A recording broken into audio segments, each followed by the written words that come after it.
This is high school football on iTalk 106.7, presented by Show Low Ford.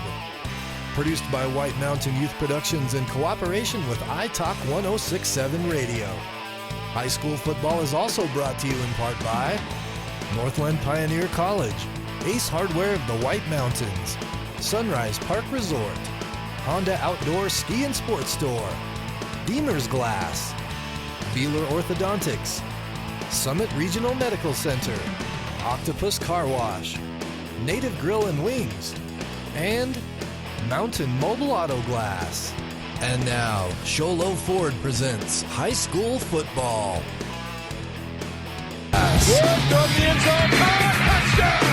And now, Show Low Ford presents high school football on iTalk 106.7 and worldwide on iTalk1067.com.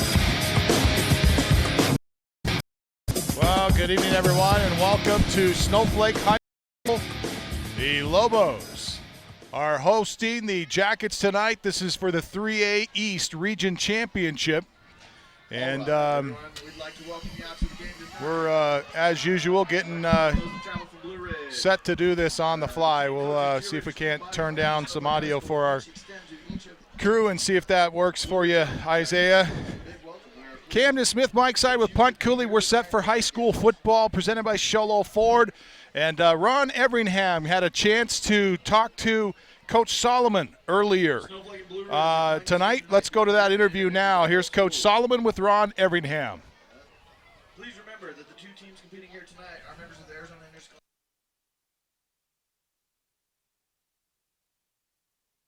Just waiting. Are you recording? Okay.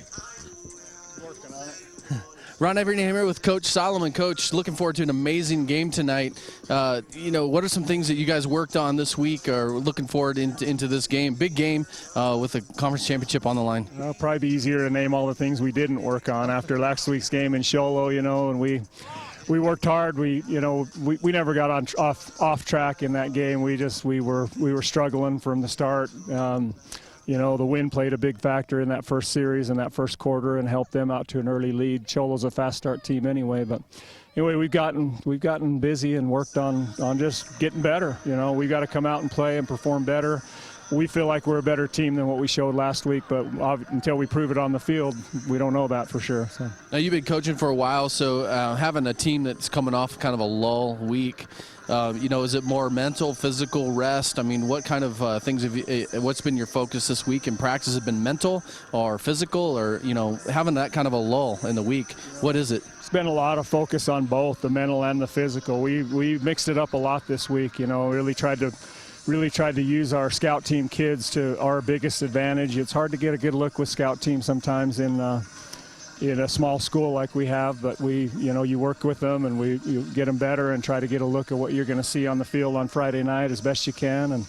And so physically we definitely mixed it up this week a lot, but mentally we've really tried to dial them in, make sure they stay focused on what they're doing and just correct the little things that turn into big things on the game field on Friday night. Two things before we let you go. For one, is your team healthy? And two, what do you see as the top two keys to the game for you guys?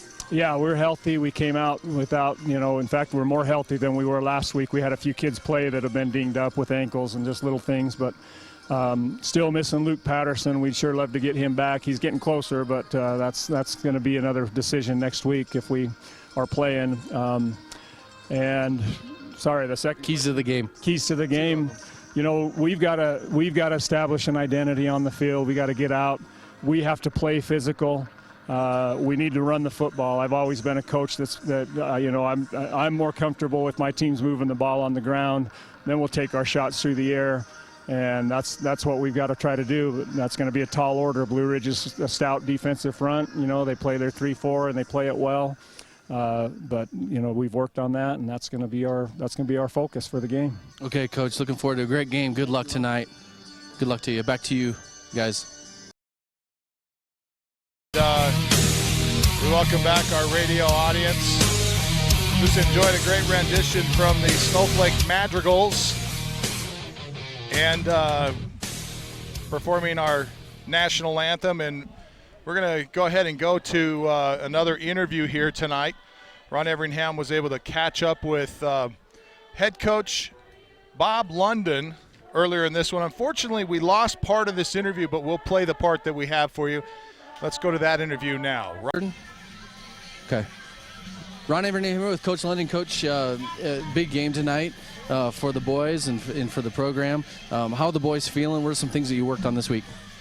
Well, I mean, we really haven't varied from our plan. You know, we worked hard on trying to improve our execution on both sides of the ball. And you know, if we come in and play hard, we've got a chance. You're no stranger to big games like this, and you know, are the kids healthy tonight? Looks like we got some kids on crutches and things. You know, how's our health? Well, the kids on the sideline, we had a couple JV kids that got hurt last night, and we've been trying to bring those kids with us to kind of experience the atmosphere and see what it's like. You know, we're always trying to build to the next year. As far as varsity wise, you know, we're as healthy as we're going to be. Okay. What are just give us maybe a couple keys to the game for Blue Ridge tonight to come out on top? Well, offensively up front, we've got to get off the ball. We can't afford to give up yards through, you know, silly penalties, and we've just got to execute. Defensively, I mean, that's a very talented Snowflake team, and we can't afford to make any mistakes in assignments, and so we'll have to play really well to play with these guys. All right. Good luck, Coach. Thanks for taking time with us. Back to you guys.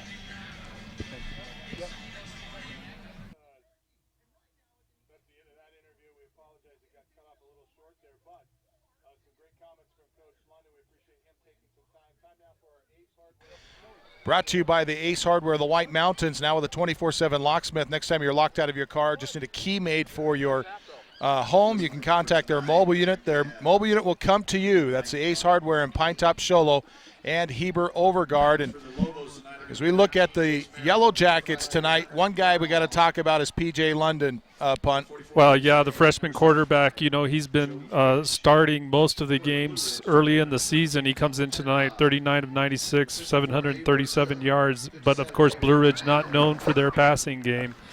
But they're definitely going to be up against a defense tonight where passing, at least sprinkling some passing into their offensive attack is going to be key. And, of course, he's important there. I think another big key for Blue Ridge, certainly, and it's been actually a strength of theirs in the last few games we've watched them play, is their line play, both offensive and defensive line play. They've got to come up big again tonight. And, you know, another key player for Blue Ridge is number 17, Colton Penrod, the senior. He plays offense. He's their leading rusher, actually, with Jimmy Benton being out on that with that injury. Colton Penrod will be Blue Ridge's leading rusher tonight. And then defensively, you can't say enough about the leadership he provides to that defensive unit for the Yellowjackets. Yeah, we see Penrod here, and then also Chase Aspars is another kid that we expect to watch. Let's go down and listen in on the toss. The birthday boy over here is Ryan Ashton. Make sure you say happy birthday to him, okay? He's had a rough year. Heads, tails, heads, tails. Call it in the air loud enough that he can hear it. Heads. Heads. We have a tail. Would you like to kick, receive, or defer? Defer. Snowflake defer. You guys want the ball? Yes, sir. Which goal would you like to defend? Turn it back to your goal, guys. First. All right, guys. Have a great half coach. All right, well, there's your coin toss, and Paul Hancock, our head official here tonight, and we take time to talk about some of the Snowflake key players tonight. One of those has got to be Trigan Stanifer. We see him right here warming up, getting some tosses in. And, you know, Stanifer's got to have a good night tonight. He's a guy that is completing over 55% of his passes, but he's going to need to start off quick and get that passing game going to open up the running game. Well, I think that's a huge key, and Coach Solomon mentioned it for the entire team. They felt like they did not play well at all last week against Show Low.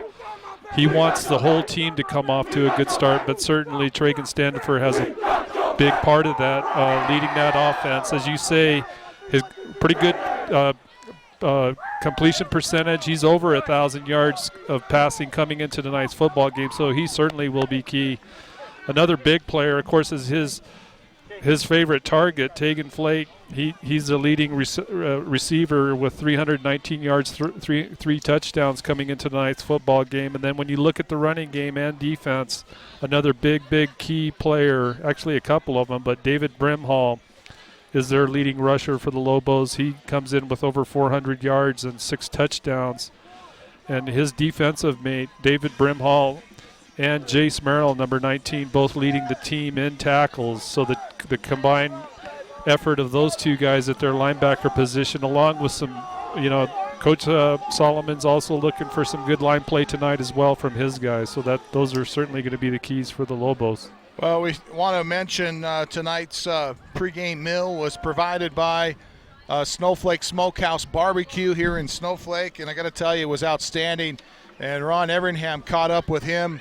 We're going to get to that interview later on in the broadcast, but what a terrific job he does, not only for us but also for all of Snowflake. He's the type of guy that comes and will feed the team. Just a great, outstanding pillar in the community. We're set for the Northland Pioneer College kickoff. The Snowflake Lobos set to kick it away as the Jackets will receive. The Lobos deferred to the second half. And it looks like Brimhall to kick. We'll check the receiver back, and this one skims past the receiver. It's going to die at the goal line, and this could be trouble. He almost downed it in the end zone. It was Kisei that went back for it. He downs it at the 1 yard line. Well, he was, yep. They're at the 1. I think he thought he was in the end zone. When he picked that ball up, it got through him. So Blue Ridge has got a 99.5-yard field in front of him. That's literally right on the goal line where he downed it. Not a start that the Yellowjackets were looking for.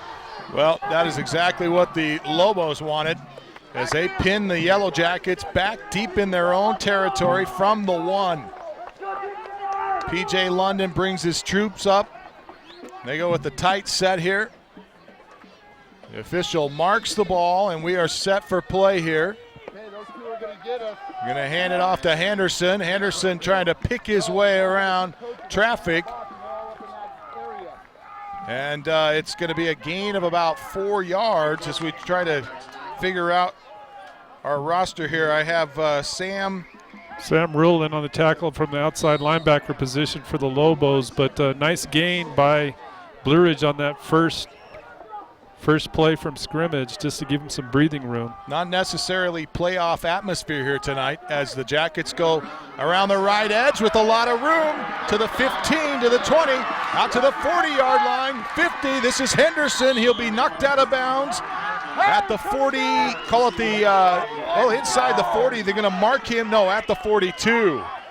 We got a flag down as well coming in from the backfield judge against Blue Ridge. I think they're going to call a, they're signaling. That's Nathan Penrod. Holding against Blue Ridge on that penalty. Preliminary indication is a hold. Penrod on the tackle, but this is going back, and it'll be half the distance to the goal line. As Paul Hancock has the call. I'm not sure where Paul's mic is. I don't think it's turned on. So we'll try to work that out. 11-17, opening paragraph of the first quarter. Replay second down.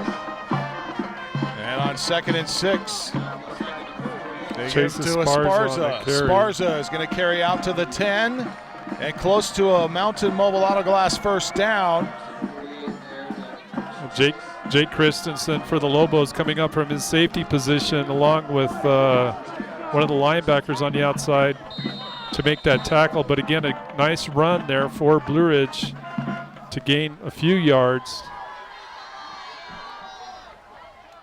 They're showing first down on the marker, but Yep, they moved the chains. Okay. They got a Mountain Mobile Auto Glass first down, and shot of London as he goes under center. And straight ahead, Esparza. Jackets have been able to move the ball at about 4 or 5 yards at a clip here, and so So far, Snowflake unable to trap them back at their goal line. A host of Lobos, 44 Davis Kay, along with a bunch of his teammates in on that tackle. But as you say, Camden, Blue Ridge is finding room at the line of scrimmage for these running backs. That was a nice hole for Esparza to get through. 2nd down and 5. Runner to the right, wide receiver here to the near side. Is Enfield, and a slot lining up in the left side. 2 men split behind London. They give to Penrod, first man through off the right side, and he's got about 3 or 4 yards. The tackle was made by Davis Kay. And again, Colton Penrod just running off tackle. Good line surge by Blue Ridge to give him room. And as you say, Davis Kay, the outside linebacker for the Lobos, having to come in from the outside in to make that tackle on Penrod. But not after another nice gain.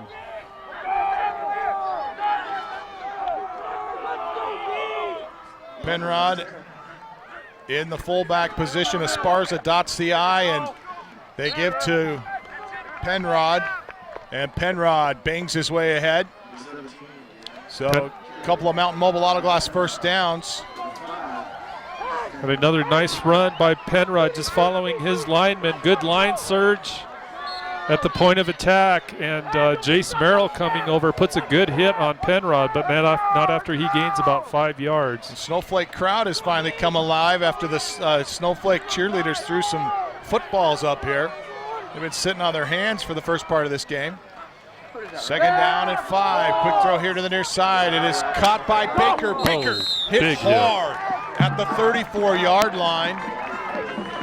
And that's Sam Rule with the hit on Baker out on the sideline. You can see, for those watching, Baker floats out to the sideline with that pass out, and you can see Rule come up and just lays a big hit on Drew Baker. Nice hit. Picks up about 6 or 7 yards on the play. Good for a Mountain Mobile Auto Glass first down. Ball at the Snowflake 35.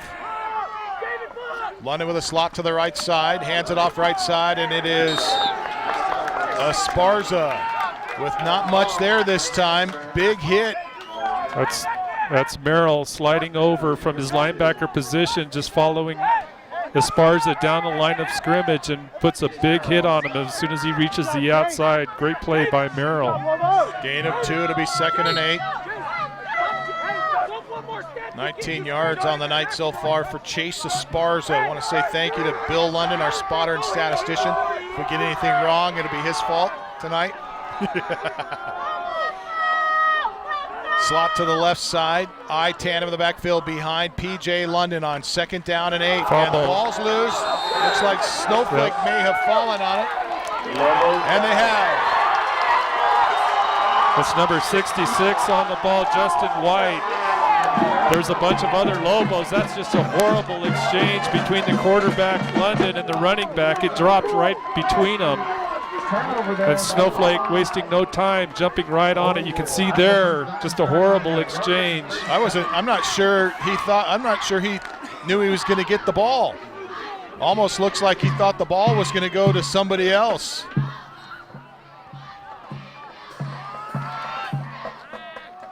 Snowflake with the football, and on 1st down and 10, they hand it off straight ahead. Not much there as the Yellowjackets bow up defensively, giving up the football right at the 36-yard line. Number 19, Merrill on the carry. Jace Merrill going, as you say, right up the middle, but no room whatsoever. Good stand by the defensive front for Blue Ridge on that play. Wide out to the far side of the set is Cody Fox. Standifer under center with an eye set behind him. They give to the second back through, and that's Brimhall. Brimhall is going to get across the 35 out to the 32, and Hoffmeyer and Baker combine on the tackle. Better line surge that time by the Snowflake Lobos up front, allowing Brimhall much more room and able to get about a 5-yard gain on that carry, so it'll leave Snowflake here 3rd and 5. 3rd down and 5. At the 32. Pitch to Brimhall. Brimhall sweeping to the right, hitting nice. the backfield. He's going to be knocked down. I'm not sure he got back to the line of scrimmage. Hoffmeyer and infield looked like came up to make the stop. That was a great read and better play by Hoffmeyer. Dominique Hoffmeyer coming from a safety position. As soon as he sees that pitch, he runs up quickly, just does a great job of getting to the carrier fast. And as you say, really limiting the gain to just about a yard.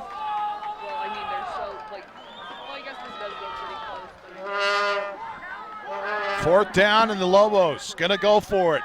Full house backfield. Counter action. Lot of room. Cody Fox on the carry. Cody Fox is going to score it with the touchdown. And great blocking there as you saw Cody Fox go untouched to the end zone. He goes 32 yards for the score.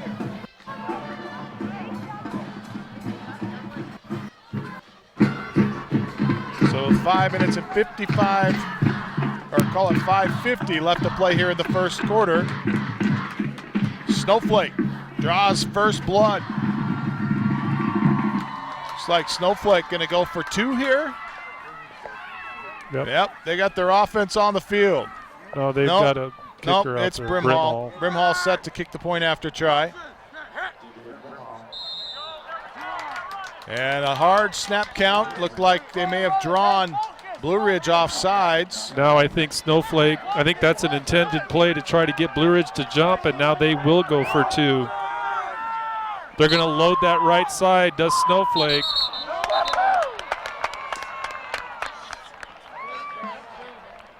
Penalty marker from the far side, Judge. Head linesman on the far side throwing the flag, and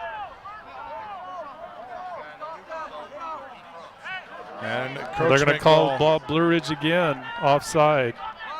So half the distance to the goal. This is that formation we saw Snowflake use last week against Show Low several times, where they overload on that right side and just try to outnumber the defense. Well, at this rate, they may be able to get a penalty to get into the touchdown. Can't move it much further. Another offsides here. And it looks like Brazil maybe moved it, and the official's going to move it a half an inch. There's not much more room he can move it.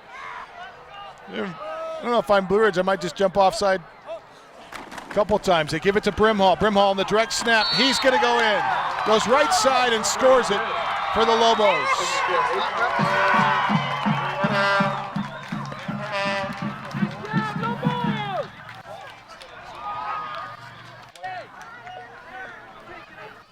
.550 left to play here in this first quarter. We step away. Snowflake leads it 8-0. This is Show Low Ford's presentation of high school football on iTalk 106.7 and worldwide on iTalk1067.com. All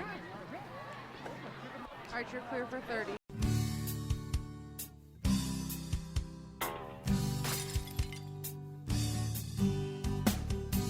I got this. Don't take time out of your busy day. Let Mountain Mobile Auto Glass come to you. All our technicians are certified by the National Auto Glass Safety Council. Mountain Mobile Auto Glass will give you $50 cash, free movie passes, and free dinner. 536-5972. Mountain Mobile Auto Glass, cash back to you.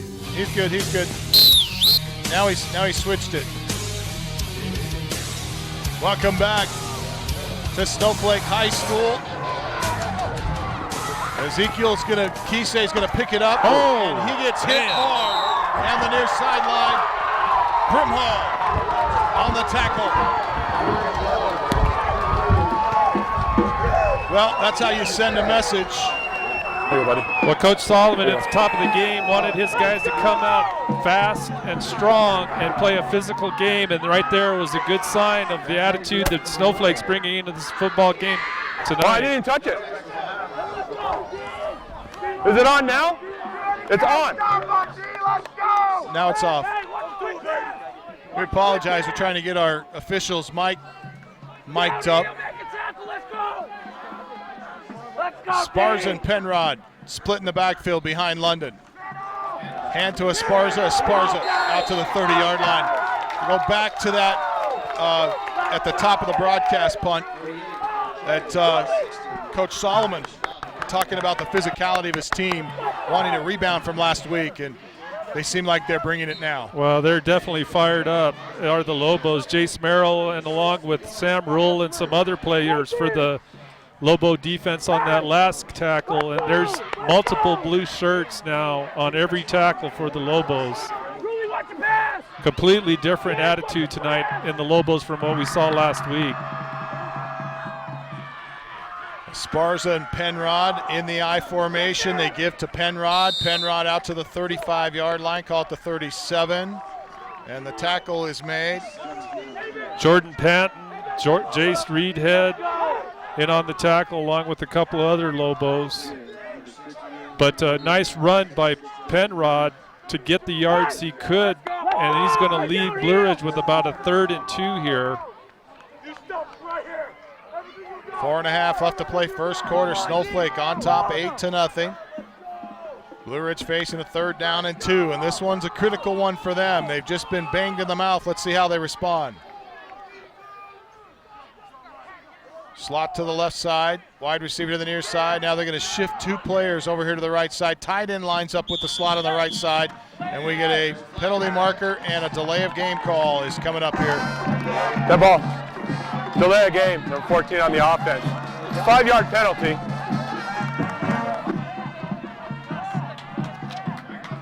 So 3rd down again, but this time from 5 yards further away. So instead of 3rd and 2, it's going to be 3rd down and 7. Blue Ridge at their own 32-yard line.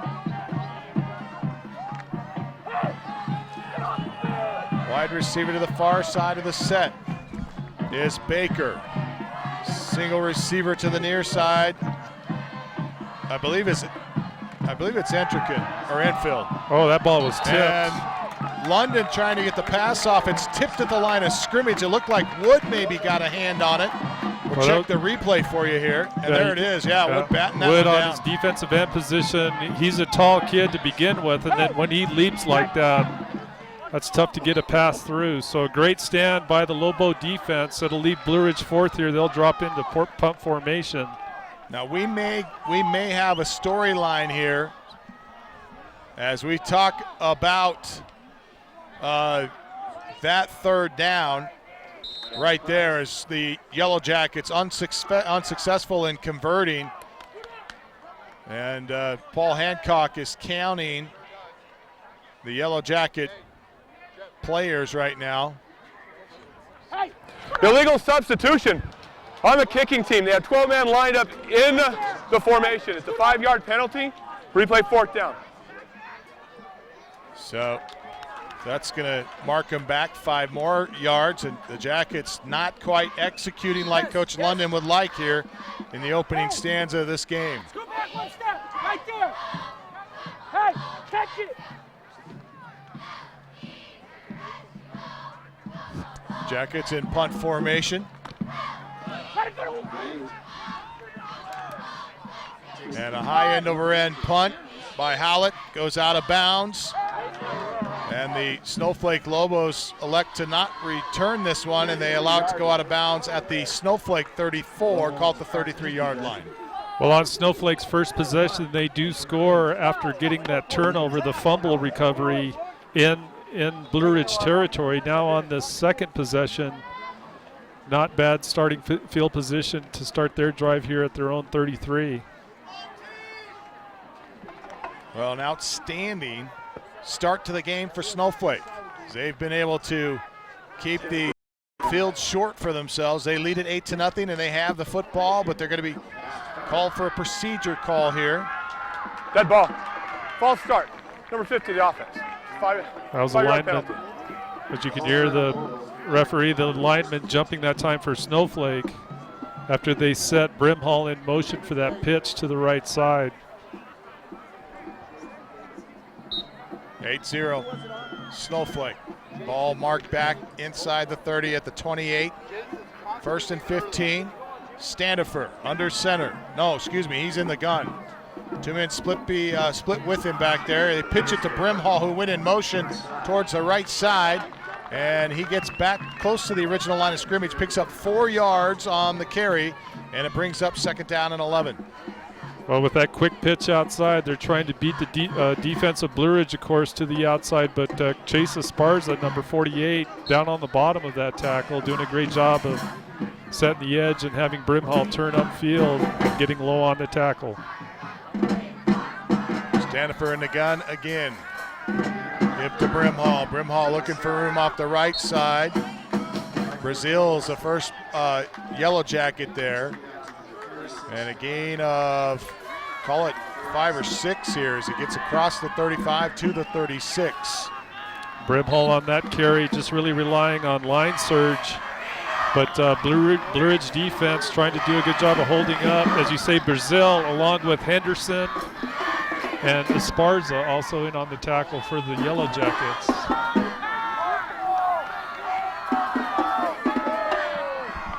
Standifer in the gun, and Fumble. the ball's loose. He Bad handed it to exchange, Brimhall. it's still loose. Still loose back at the 28-yard line, 29-yard line, and Colton Penrod, I believe, fell on it for the Yellow Jackets. Well, initially you can see a really bad exchange again between Brimhall and the quarterback.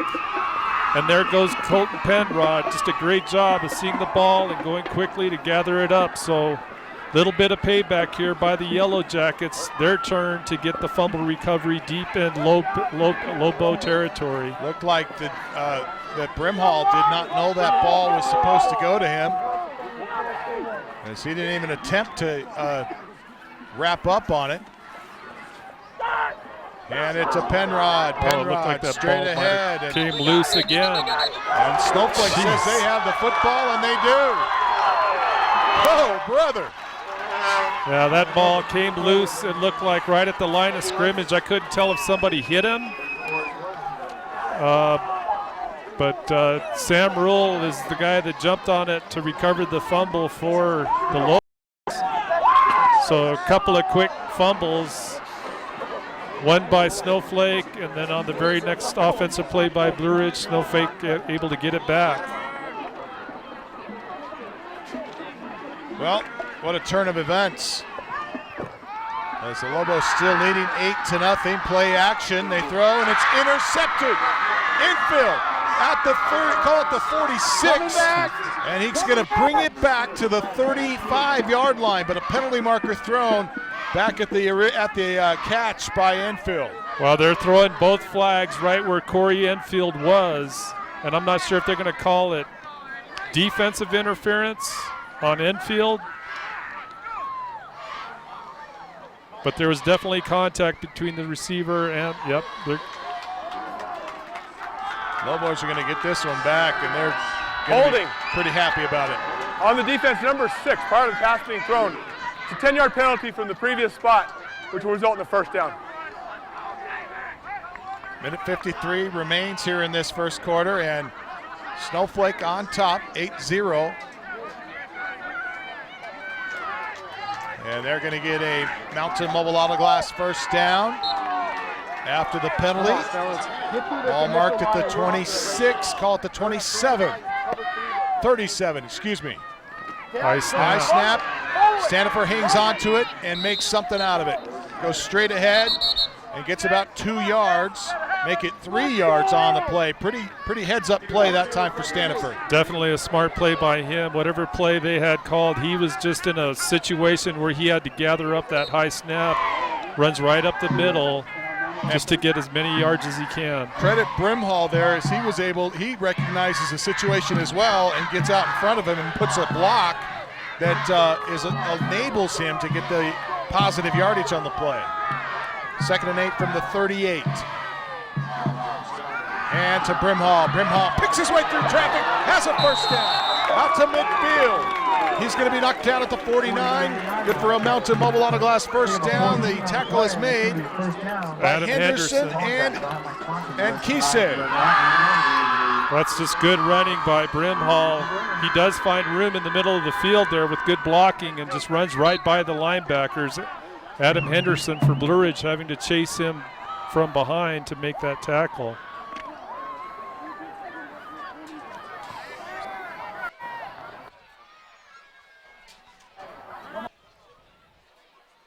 Set for the snap in the gun. With Brimhall flanking him to his left to Stanifer. They give to Brimhall. Brimhall moves straight ahead. Gets it to the 47. Gain of a couple. Really just the middle of the defensive front for Blue Ridge, along with those inside linebackers all in on that tackle. Just two big piles of bodies pushing against each other on that play.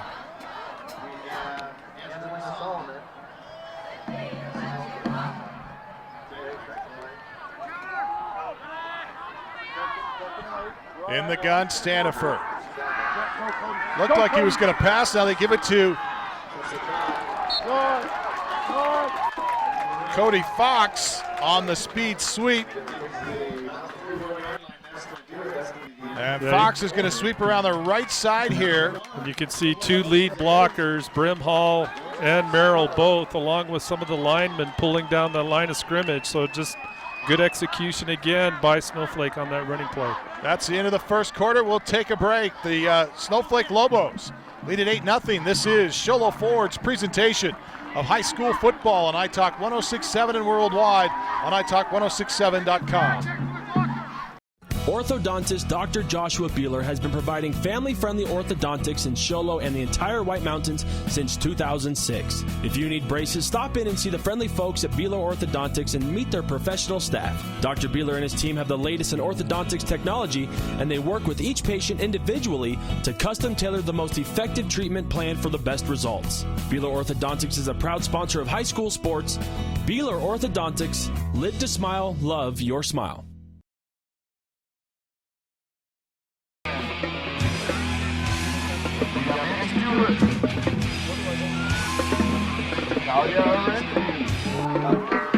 Want to mention that you can watch tonight's game at iTalk1067.com. Great shots coming from the White Mountain Youth production here tonight. Snowflake, Show Low, and Blue Ridge students here tonight, bringing you the sights and sounds of this contest. So we get set for quarter number 2. It's the Lobos up 8-0. And Glory God. Let's go, boys! Let's go, put it together! Let's go line! I don't have everybody else, but if you give me a list, I will recognize everybody else.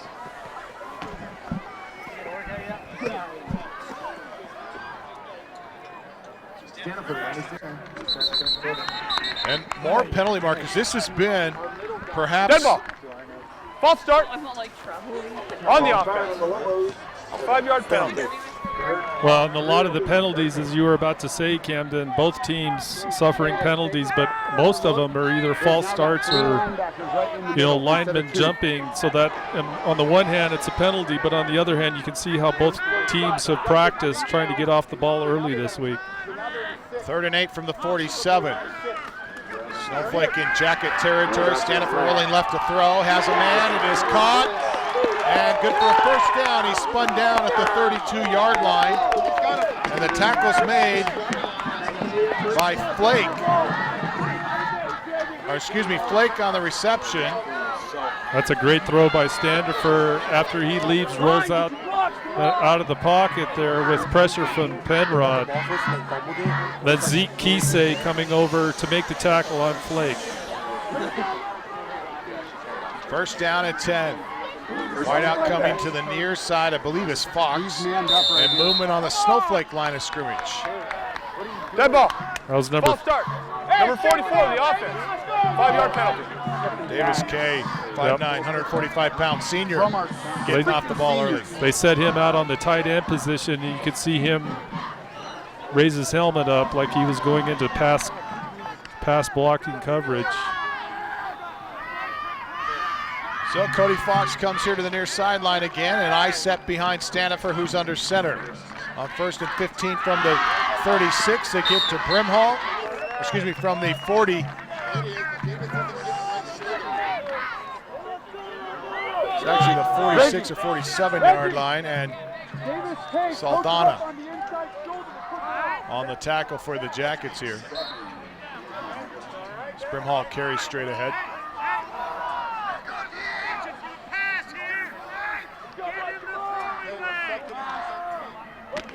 Ball will be spotted at the Jacket 39, 2nd and 13. Stanifer in the gun. Takes a handoff, looking to throw, in trouble, sheds a tackle, steps up, gets back to the line of scrimmage. That ball came loose. Ball comes loose, officials trying to sort it out. I think Jackets have it. Yeah, that was Dominic Hoffmeyer on the strip. You could see Standerfer with the pressure up the middle. He's going to leave the pocket smartly. Here comes the rush from Blue Ridge. Colton Penrod misses him, but right here you can see that he's one-handing that ball and it comes loose right there as he's going down. Number 68, that's not Tyson Savage. I think that's Daniel Saldana. We got the roster numbers mixed up here, but good fumble recovery by the Blue Ridge Yellowjackets. And it was not Hoffmeyer, as you mentioned, on the tackle. I think Esparza maybe got a helmet on the ball as well. First down at 10. Jackets with the football on their own 37. Pitch it, sweeping to the left, and falling is Esparza. Esparza just lost his footing out here on the edge. I'm not sure what's going on between him and Colton. Colton was supposed to be, I think, leading that block, but they, for some reason, got hung up. He and Esparza in the backfield, but regardless, Blue Ridge will end up losing a couple on that play. They were 5 yards deep in that backfield, sweeping out to the flat, on tackle, looking at each other. Not sure what's going on there. And the Jackets may have had to burn a timeout. We'll take the timeout with them. 9:39 left before half. It's the Lobos in front, 8-0. This is Show Low Ford's presentation of high school football on iTalk 106.7 and worldwide at iTalk1067.com. In today's challenging economy, having a college education is a must. Northland Pioneer College is here to help you prepare for your future. NPC is committed to providing you with the highest quality education with the lowest tuition cost in the state. We offer a variety of advanced learning classes to prepare you for a transfer or associate's degree, personal interest education, or earning your GED. Contact an academic advisor for more information. Go online at npc.edu. Wide open for a long time.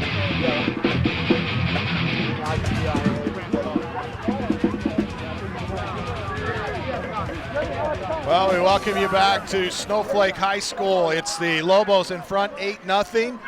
Tonight's contest brought to you in part by Northland Pioneer College. When it comes time to kick off your college education, choose the college with the lowest tuition in the state of Arizona, Northland Pioneer College. Give to Esparza right side. And at the 35-yard line, Esparza gets a burst of speed out to the 40. Christensen coming up from a safety position to finish up the tackle. Jace Merrill made initial contact with the Esparza. Esparza able to break through that initial hit by Merrill, but that'll leave Blue Ridge here with 3rd and long. Wide receiver here to the near side is Enfield. And play action, thrown over the middle, and it's tipped and picked off. Interception made by Snowflake, and the return back to the Yellowjacket 45. The interception is made by Sam Rule, the 5'8" junior. That pass was intended for McCullough. Tanner McCullough coming over the middle for Blue Ridge. Might have been thrown maybe a little bit behind him, but McCullough tips it, and tips it right into the safety's hands for the Lobos. So the Lobos set up shop here again in great field position, starting at the Blue Ridge 45. No, we haven't. 8-0, Snowflake. New set of downs. And a fresh opportunity here for Snowflake on the turnover. They give it to Brimhall, who lowers his shoulder and gets out across the 40 to the 39. McCullough and Kisei combine on the tackle for the Jackets. Another great run by Brimhall with good line surge up front by the Lobos. So on that first carry, he gets about 6 yards.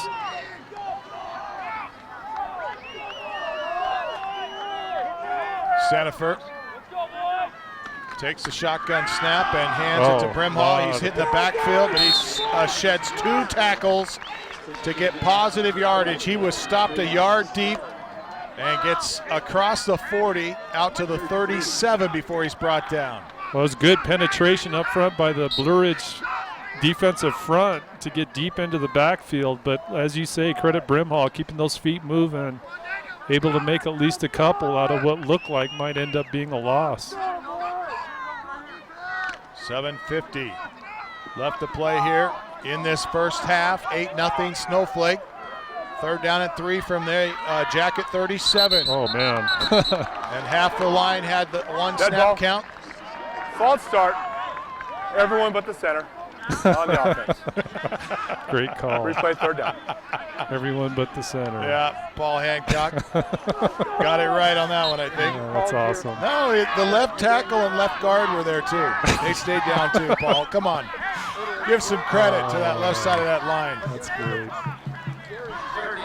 3rd down and 8 now after the 5-yard penalty from the Jacket 42-yard line. Big 3rd down play here. They give it to Fox. That counter. Fox trying to sweep left side, stiff arms Esparza, and will be knocked down by Kisei around that far edge, shy of a 1st down. That's the counter play that Snowflake was able to get the touchdown on. You can see Kay go outside, but Esparza reading at that time didn't set the edge, but good help from and a great tackle by Zeke Kisei out on the sideline. Lobos show punt. He did it the play before. I think they're going to try to draw off Blue Ridge here with a hard count. That's my guess. They take the snap and a rugby-style punt. Bounces at the 10, and it's going to be picked up at the 2. Oh, what a great play. Nice job by Jake Christensen.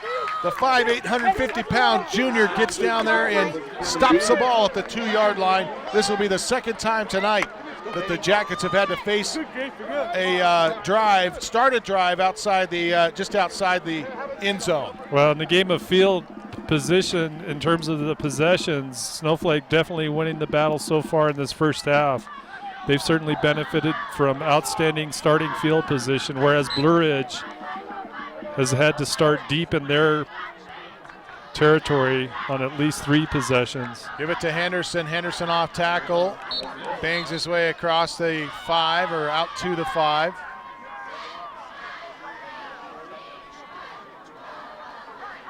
Hunter Taylor, number 76, in on the tackle along with Merrill from his linebacker position.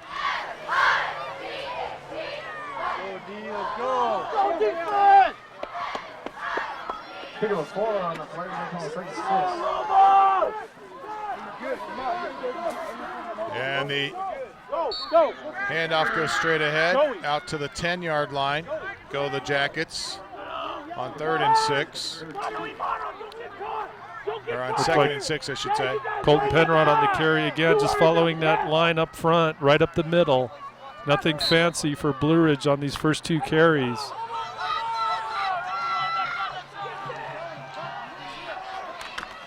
Take the snap, hand it off. Henderson, I believe, in the backfield, going to be stuffed. Yeah, he didn't even get back. At the 8-yard line. I think he's lucky to get back to the line of scrimmage on that one. Good defensive play by the Lobos. You can see them winning the battle at the trench.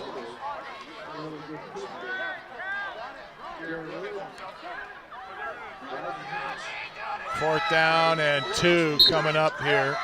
Watch the dang ball, Garrett.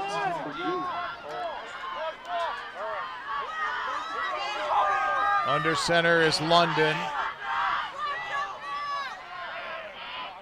On 4th down, excuse me, it is they're in punt formation, I should say.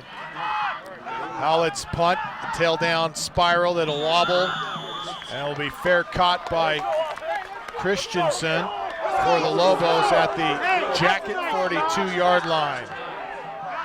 32 yards on the punt. 32-yard punt, no return. Jackets have not been able to see the other side of the 50 here tonight.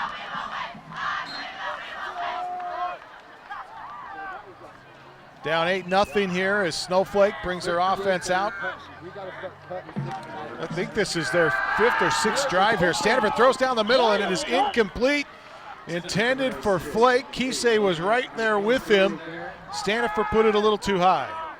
Well, again, Flake is the preferred target of Stanford so far this season for the Lobos, and they had Flake from that wideout position just running a hard slant to the middle of the field. The cornerback, meanwhile, for Blue Ridge following him all the way in.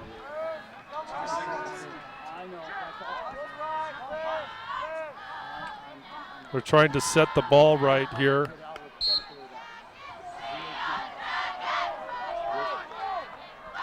Second and 10. Right hash mark from the Jacket 42. Stanford throws a quick out route here to the quick Fox is able to right side close to a Mountain Mobile Auto Glass first down. You're going to see you can see a a wide block. receiver screen right here. And Wood had contact with him but while the ball was in the air. It'll leave Snowflake very close to a first down. They're going to bring the chains out, it looks like, here to measure. We'll get a shot of this with our White Mountain Youth production crew just to see how close this actually is. They bring it all the way over here to the near sideline, and we'll have to see if we can get a camera to walk out on the field a little bit. There we go. And it is short. About 4 inches short there.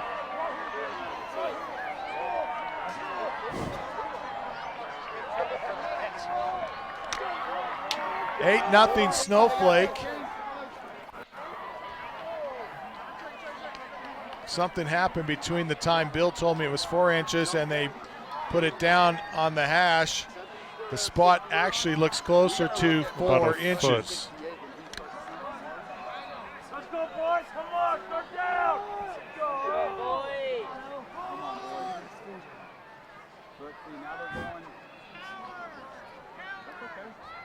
And for those of you watching online, we apologize. We're not sure why, but somehow we've lost our video connection here tonight. The hand to Brimhall. Brimhall.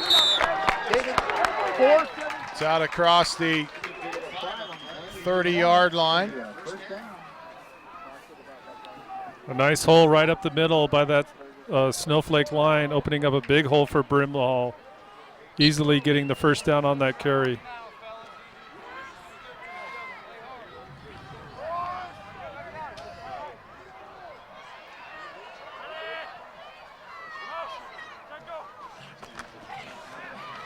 Give to Fox, sweeping right side. Fox has some room, and he squirts up that near sideline, crosses the 20. Infield will tackle him at the 18. Chase Esparza also in on the stop for the Jackets. Well, Snowflake with great blocking out on the edge there. They get right around the Blue Ridge defense at the line of scrimmage and allowing the runner to get upfield. So second and very short here for the Lobos. 2nd and 1. Stanford takes the snap. Oh, another bad exchange. Bad exchange again, but he's going to carry for a first down across the 15. And I'll tell you, Stanford, he's another dimension out there. He gives you a dimension of a running back because he's such a big player, and he carries the ball well and makes some really good. He's made some really good decisions here tonight. Well, and they're all off of broken plays with either bad snaps or bad exchanges. And as you say, Camden, he just does the right thing, makes quick decisions about just trying to run upfield and get whatever yards he can. Clock approaching the 3-minute mark of the second quarter. Snowflake with an 8-0 lead and a Mountain Mobile Autoglass first down at the Jacket 15. Pitch to Brimhall. Brimhall trying to get around the left side, and Savage comes up and knocks him down at the 14.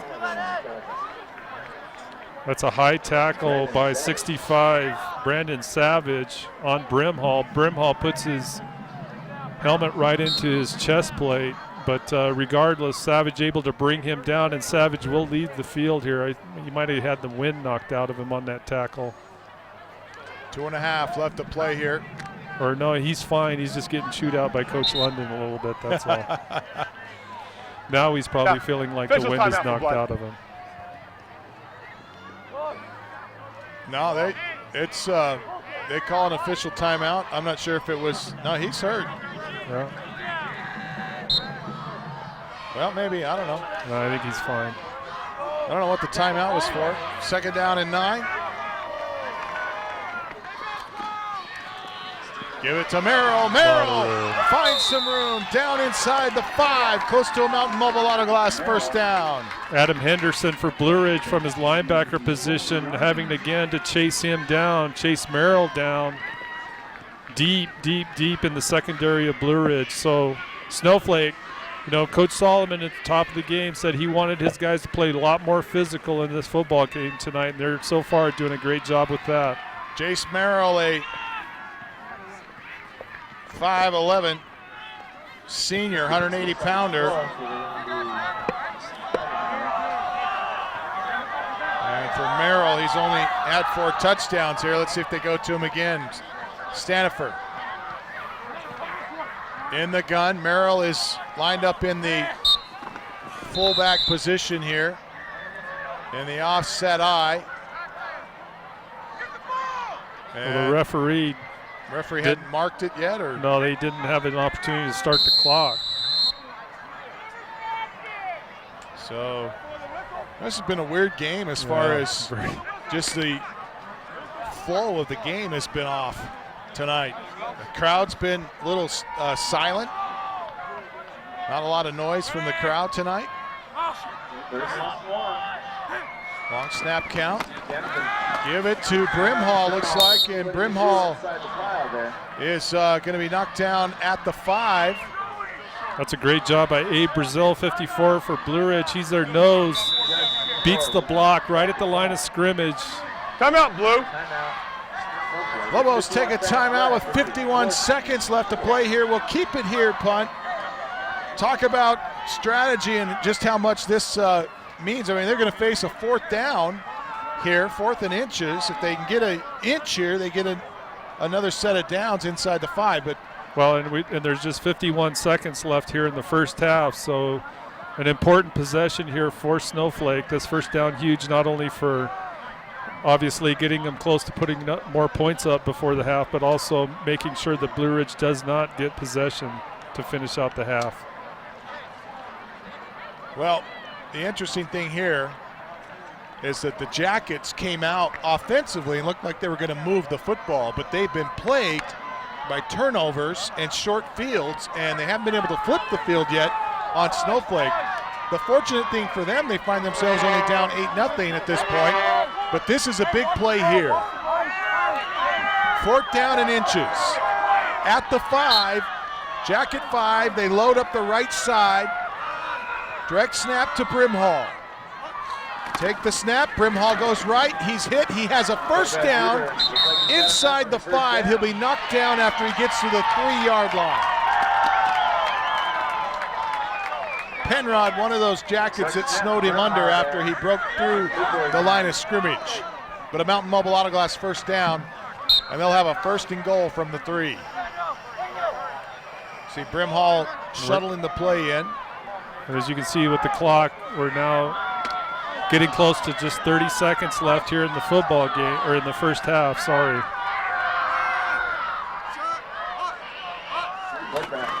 And that's Brimhall sweeping right, and he's in for the score. And they just do a really good job of sealing off that edge of the Blue Ridge defense. No safety support. It comes up a little late and too far inside. So a great run by Brimhall, untouched into the end zone for Snowflake's second touchdown of the football game. Couple of scores here for Snowflake. They're up by 2 touchdowns. And will they go for a point after try here, or will they try to go for 2? It's like they're going to go for 2. They like their chances from the 2.5-yard line. Brimhall taking the snap, and he's going to be off the left side, and he doesn't get there. Job. It looked like he was going to go untouched, but knifing in that time was Ezekiel Kise. Enfield comes up. Enfield coming up from a safety position to really seal off the deal for Brimhall. But as you say, Zeke Kise able to get on his feet, and then Enfield finishing high to allow to keep Snowflake out of the end zone on that 2-point attempt.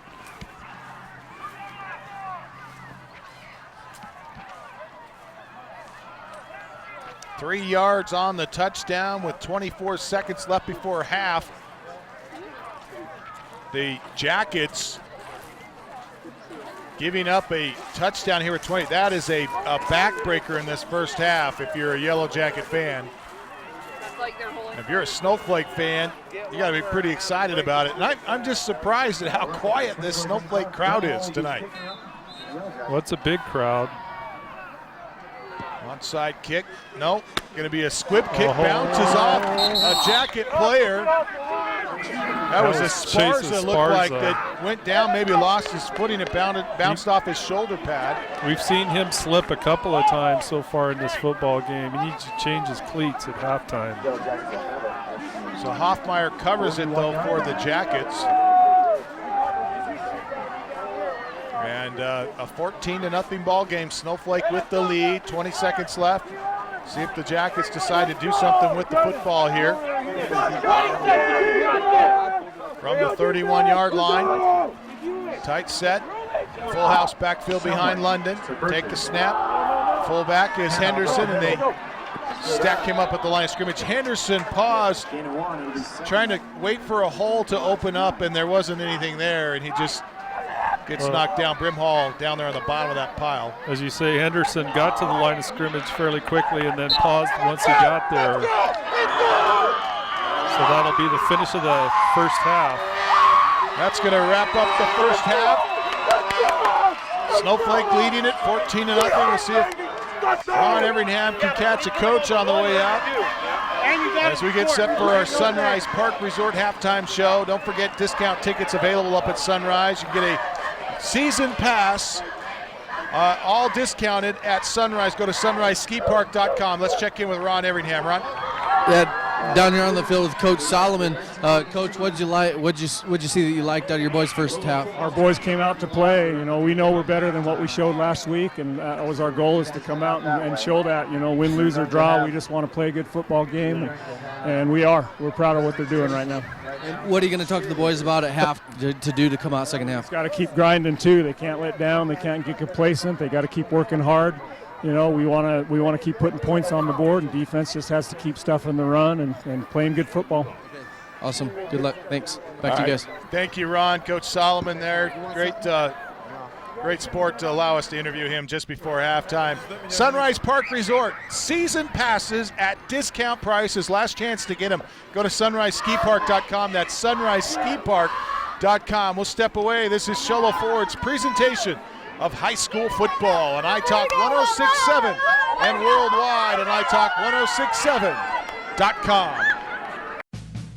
Want to save money on your next vehicle? Then go to the place with the lowest price guaranteed. Show Low Ford guarantees the lowest price on any new Ford in the state of Arizona. Plus, every new Ford gas engine vehicle comes with a lifetime engine warranty. Thought you could get a better deal in Phoenix? Think again. The absolute best deal in the state of Arizona is at Show Low Ford, the #1 Ford dealer in northern Arizona, and soon to be #1 in the state of Arizona. Show Low Ford on the east end of the Deuce. When you think glass, think Deemer's Glass in Lakeside. Deemer's Glass offers the best selection of quality glass with affordable prices. They do full home window packages, replacement windows, custom shower doors and enclosures, custom mirrors in many shapes, styles, and colors, glass doors and hardware, commercial glass for buildings and offices, skylights, screens, fire-rated glass for your fireplace or stove, window film, and more. Visit Deemer's Glass today on Porter Mountain Road in Lakeside or call 1-888-GLASSMAN. Summit Healthcare Regional Medical Center is a proud supporter of high school sports. Many of our local sports players were born at the hospital, where Summit Obstetrics offers comfortable individual rooms for mom and baby. In case of a sports injury, the hospital ER is always staffed and prepared to take on the most serious injuries, and Summit features an advanced diagnostics department with state-of-the-art equipment. The Summit Healthcare orthopedic and therapy teams can help sports players overcome injuries and return to the game. Summit Healthcare Regional Medical Center wishes all players a successful and healthy season this year. Need hats, shirts, or jackets embroidered with your logo? Get custom embroidered products from Little Bluebird Studios. That's right, the company that does the best job screen printing t-shirts and hoodies now offers embroidery. Little Bluebird Studios is a local company with skilled designers that care about your company's image and brand. Call Little Bluebird Studios today, 928-351-7942, or online at littlebluebird.org. Little Bluebird Studios, the company that cares.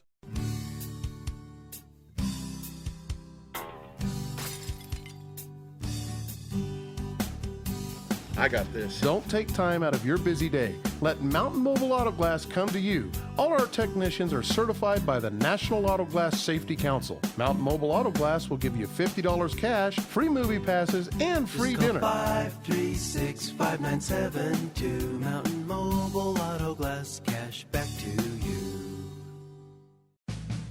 Want to save money on your next vehicle? Then go to the place with the lowest price guaranteed. Show Low Ford guarantees the lowest price on any new Ford in the state of Arizona. Plus, every new Ford gas engine vehicle comes with a lifetime engine warranty. Thought you could get a better deal in Phoenix? Think again.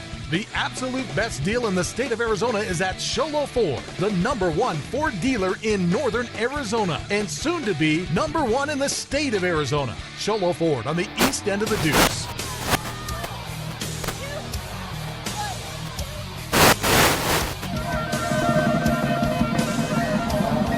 14-0, Snowflake at the half. Welcome back to Snowflake High School. As we get a chance to listen to the Snowflake Marching Band, the pride of the Northeast.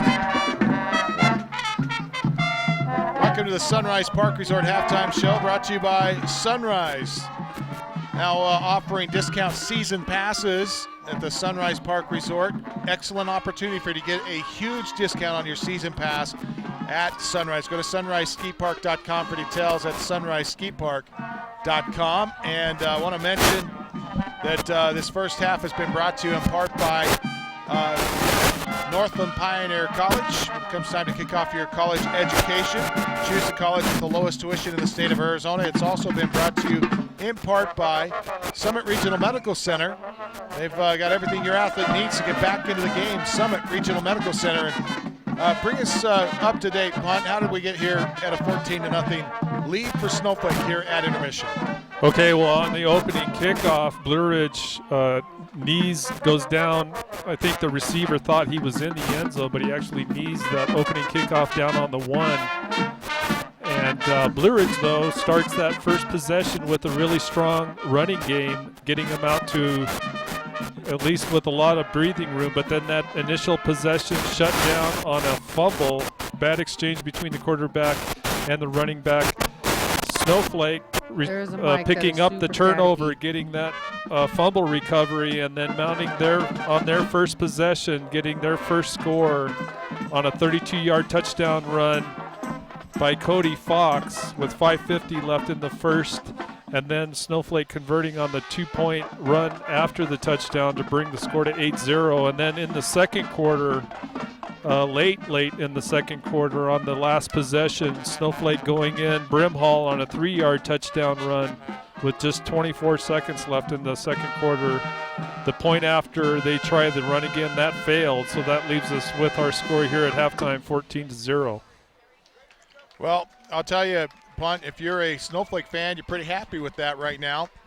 If you're a Jacket fan, you're sitting here scratching your head. Yeah, Jackets, we heard Coach Solomon talk at the top of the game. One of his keys is to come off with a good start, a quick start, and to play with a lot more intensity and be more physical than what they played last week. And they can check both of those boxes for sure in this first half. And we heard from the interview as he was heading back into the locker room, that was the one thing he really liked about their play so far. Blue Ridge, on the other hand, it looked initially, despite being, with their backs up against the wall on their very first possession, they got off to a really good, quick start with that running game. They were winning at the line of scrimmage, and then that turnover, that first fumble on their first possession.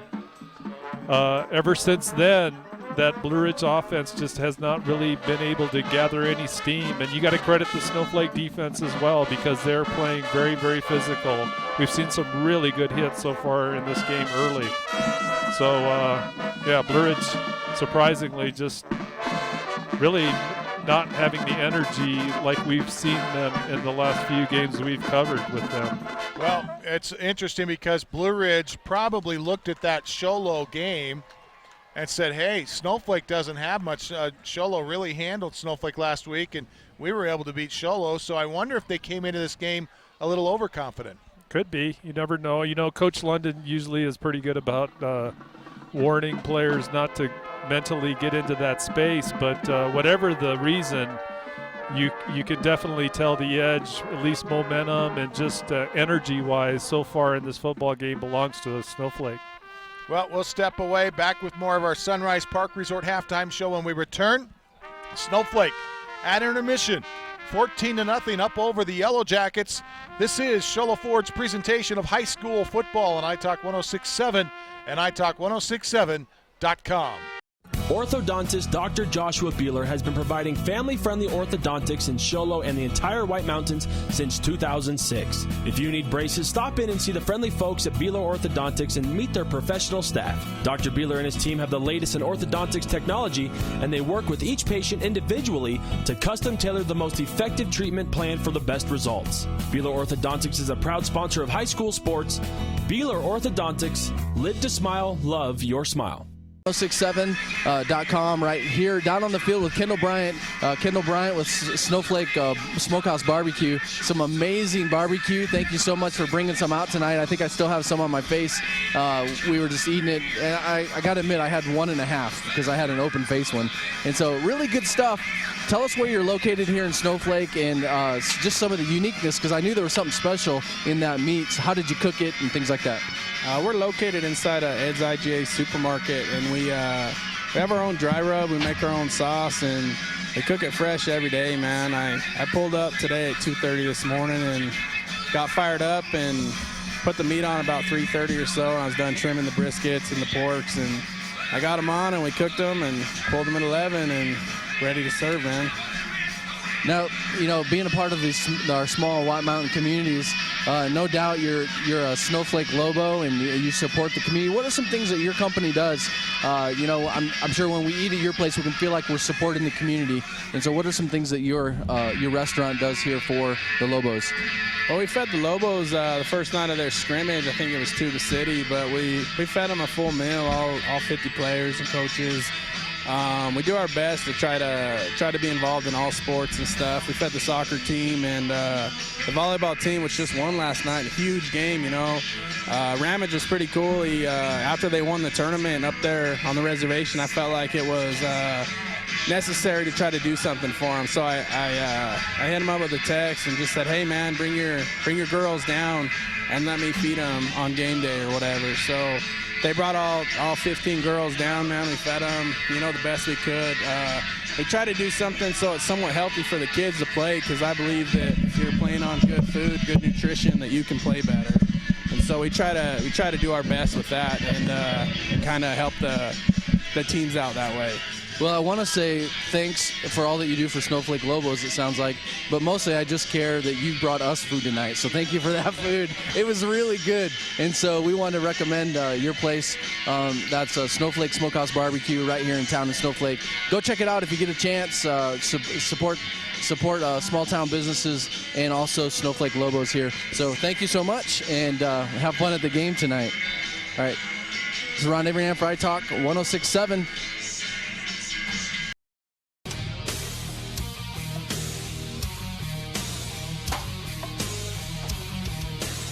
I want to thank Ron Everingham there doing an interview with Kendall Bryant, the owner of Snowflake Smokehouse Barbecue, who provided the pregame meal for our entire crew tonight. And I got to tell you, that barbecue was pretty good. It was awesome. Great sauce as well. I got a little bit on my shirt. Surprisingly, right? Yeah, surprisingly. Like no one expected that to happen. But the good thing is I got it out of the corners of my mouth earlier in this quarter, in the first half. So, but tremendous barbecue. Check them out. They're right by Ed's IGA here in Snowflake. Again, that's Snowflake Smokehouse Barbecue. Say hello to Kendall Bryant. Tell him you heard him here on the radio and also on italk1067.com. Tell him you saw him on the show, and thank him for his sponsorship here tonight. We'll take let's all right, we're going to get Bill set up so he can take a look inside the numbers, but before that, we'll give him a little bit of time to get ready. Before that, though, we're going to talk about going into our second half, our injury report brought to you by Summit Regional Medical Center. Summit Regional Medical Center now with a fully staffed emergency department and everything your athlete needs to get back into the game. And, we didn't talk about this at the top of the broadcast, but there are some key injuries on both of these teams. Some of them are season-ending injuries, as we talk about Patterson, who broke his ankle early on in the Thatcher game, and we talk about broken collarbone for Bentine, and he's one of those kids that was a big spark plug for the Yellowjackets. And, of course, Patterson, one of the top defensive players for Snowflake. Those are two injuries that we probably won't talk about the rest of the year because they're out for the year, but certainly two key losses for both of these teams. And there's a host of others, just bumps and bruises and guys that are playing hurt. But that's your Summit Regional Medical Center injury report brought to you by Summit Regional Medical Center. Everything your athlete needs to get back into the game at Summit Regional Medical Center. We'll take a timeout, back with a look inside the numbers that tell the true story here at the intermission with Bill London. When we return, this is the Sunrise Park Resort halftime show on iTalk 106.7 and iTalk1067.com. In today's challenging economy, having a college education is a must. Northland Pioneer College is here to help you prepare for your future. NPC is committed to providing you with the highest quality education with the lowest tuition cost in the state. We're having trouble.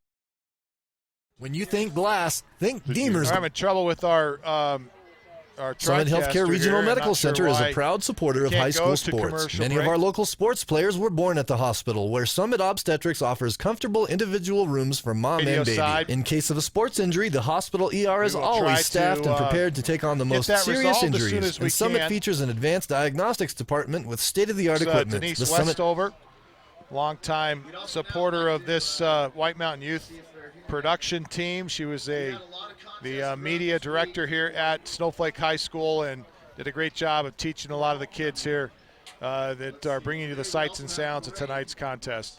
We want to thank our entire staff, and I don't have a list of all their names, but special thanks to our in-studio producer tonight, Ashley Harley. Also, our executive producers tonight, Talicia Stone Street and Isaiah Miller, along with Hallie Clark and Marcus Kokenauer and Jaden Kokenauer. And we want to thank all the kids, both students from Snowflake, Show Low, and Blue Ridge High School. And we'll find out here if we're back from our radio audience yet or not, or if we can get you can come back. Our TriCast. Okay, we're going to join the radio audience now, and we will go to Bill London with a look inside the numbers to tell the true story here at intermission. At the break, it's Snowflake in front, 14-0. And here's Bill London. Bill? Well, absolutely, Camden. Starting with the Blue Ridge Yellowjackets, in the air, only one completion for 7 yards for P.J. London. The receiver was Baker on that. On the ground, a total of 57 yards, leading the ground attack, Chase Esparza. He had 6 carries for 25. Colton Penrod had 4 carries for 22. And Adam Henderson had 5 carries for 10 yards. Henderson had a big carry right off the bat, but it was called back due to a penalty. He would have had 37 more yards.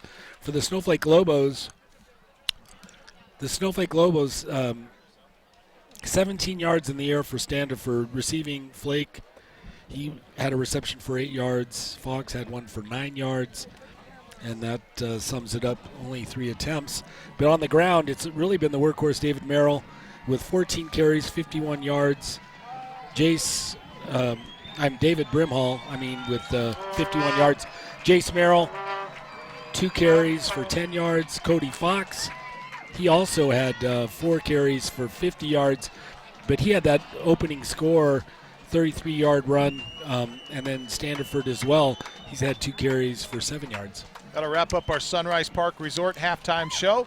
And don't forget, time to get discount season passes up at Sunrise. Check it out at sunriseskipark.com. You can save a ton on your season pass. Great skiing expected this winter. You want to make sure you get your pass now. Go to sunriseskipark.com. That's sunriseskipark.com. We will be back with the second half when we return. This is Show Low Ford's presentation of high school football on iTalk 106.7 and worldwide on iTalk1067.com. I think it's 32-8, Show Low up on Winslow. All right, you're clear. How long do you want? Some of those live here, and I'm going to try to get geared up for this second half and make it through without any technical problems. It'll be a great second half for you. At the break, Snowflake leading it here 14-0, and that will conclude our Sunrise Park Resort halftime show brought to you by the Sunrise Park Resort. Don't forget, great chance to get season passes at discount prices up at Sunrise. Perhaps the best time to buy right now, but you don't want to let this opportunity go away. Be sure to check it out at sunriseskipark.com, sunriseskipark.com. Sunrise expecting a good year snow-wise, coming off one of the better years last year. It should be better even this year, and we've got a bunch of new features planned for Sunrise. If you're a snowboarder or a skier, you want to check it out at sunriseskipark.com. Get your discount season pass now. That's sunriseskipark.com. We are set for the second half kickoff, brought to you by Northland Pioneer College. Don't forget, Northland Pioneer College is the college with the lowest tuition in the state of Arizona, so your son or daughter can get a education, the same education they get anyplace else. They can get it for a fraction of the cost at Northland Pioneer College. So if you're looking to save money, why not spend 2 years at Northland Pioneer College, get the first 2 years out of the way, and save a bunch of money on your college education. Hallett set to kick for the Yellowjackets. And our camera crew is going to zoom in on Hallett, and then we're going to see them zoom in on Fox, I believe, here. We'll see if Hallett has got it teed up at the 40. And Hallett set to kick it. And puts boot into it. Deep kick. Fox back to return. Will field it at the 3, out to the 5, the 10, the 15, to the 20. Has a 30-yard line and brings it out to the 33-yard line. The tackle made by Baker and Enfield for the Yellowjackets. So a great return by Cody Fox. That's a great start for the Lobos. They definitely had the momentum in the first half, so for them to start off with that good kick return, we'll see what they can do here on their first possession of the second half.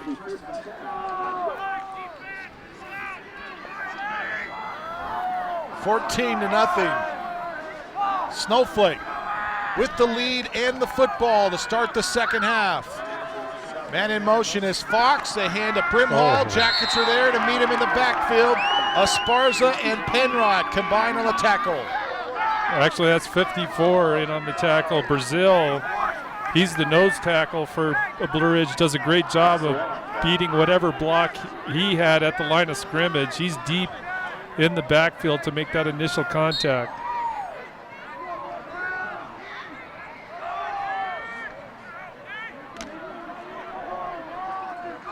Fox going to split wide to the near sideline. Standing for under center with Brimhall and Merrill behind him. Play action, throws left side. Great and catch. He's going to make the reception out on the left flat. I believe it's Flake, I think. Flake. That was a great catch, a low pass, but a good rush by Colton Penrod. You can see him take the feet out of Standifer, who jumps to throw that pass. Colton Penrod goes low. So Standifer doing a good job just getting that pass off, and an even better catch by the receiver. Well, punt, you always talk about critical third down plays. Here's one right here. As the Jackets can, if they can come away with a stop, they can get a little momentum here. 3rd down and 6 at the Snowflake 37.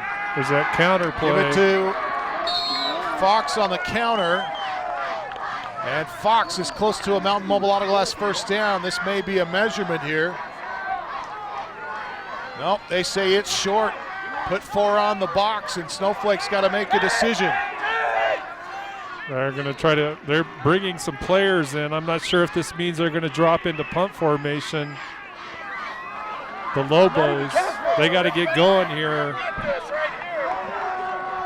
Well, Fox comes out, so they're not going to punt it. Brimhall going to get the play and shuttles it in. They got to hurry. The clock's going.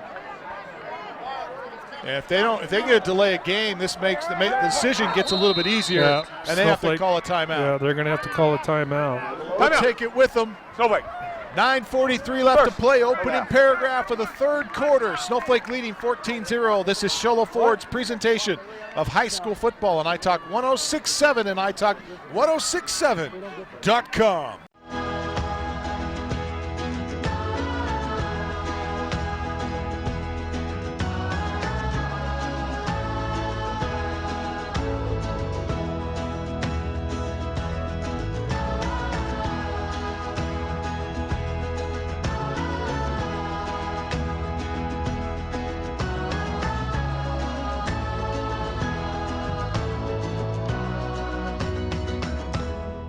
Did he leave us? He's boycotting us now.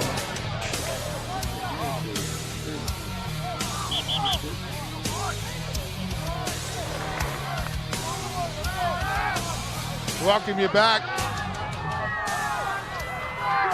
And on 4th down and 1, Snowflake, after the timeout, brings out their heavy package. Full house backfield. Lined up on the right side. Brimhall lined up in the gun. Takes the direct snap, sweeps to the right. He's going to have the first down and more. Midfield, 40 to the 45-30. He cuts it back in at the 20, and he will be knocked down at the 18. Well, look at the blocking here on the outside by Snowflake. Colton Penrod. Triple team. Double team, triple team. No edge set for Blue Ridge. That allows Brimhall just the entire sideline. Takes full advantage, and a great play for the Lobos to put them in close score, way down in the red zone of the Blue Ridge side. Brimhall Penrod couldn't get separation from the defense. I don't think he knew that Brimhall was sweeping to the outside, and he gets muscled over. Speed sweep, Fox left side. He's going to be hitting the backfield for a loss. And that's Colton Penrod coming back that time, doing the job out on the outside from his linebacker position. They put that motion man across, trying to get jet sweep outside, but great play by Penrod to shut it down for the Yellowjackets. Snowflake, big conversion on 4th down. We talked about 3rd down conversions. They call it 4-down territory at midfield and come up with the conversion. Jackets, let's see if after they are able to hand it to Brimhall here, but a penalty marker's thrown. Dead ball. False start. 22 on the offense. 5-yard penalty. 5-yard penalty, and this is a big break here for the Jackets as they now have Snowflake in a hole here. Second down at 21. Ball at the Jacket 29-yard line.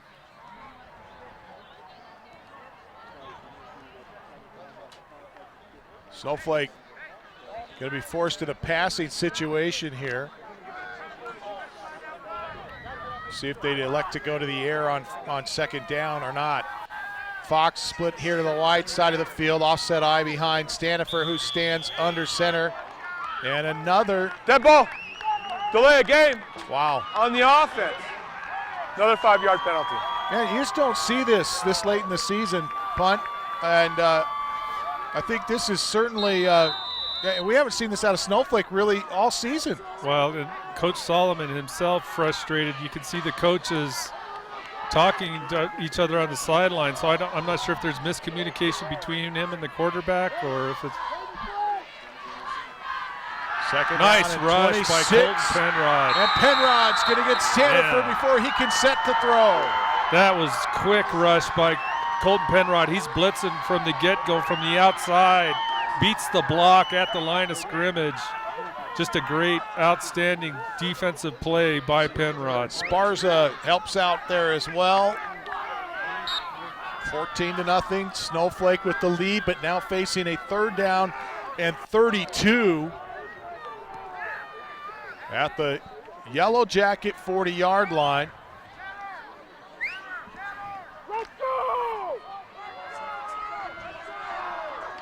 Wide receiver to the near side for Snowflake is Kay along with that's a Fox. They set a middle screen, and the reception's made by Merrill, and Brazil is right there to make the tackle. You see the deep drop by Standifer to draw in those defenders. There's Abe Brazil staying home at the line of scrimmage from his nose position, doing a great job of shutting down that screen play. I'm not sure he stayed home. I think the offensive line just failed to let him through. And on fourth down and a zip code. Dead ball. False start, number 24, kicking team. Man, they are really struggling.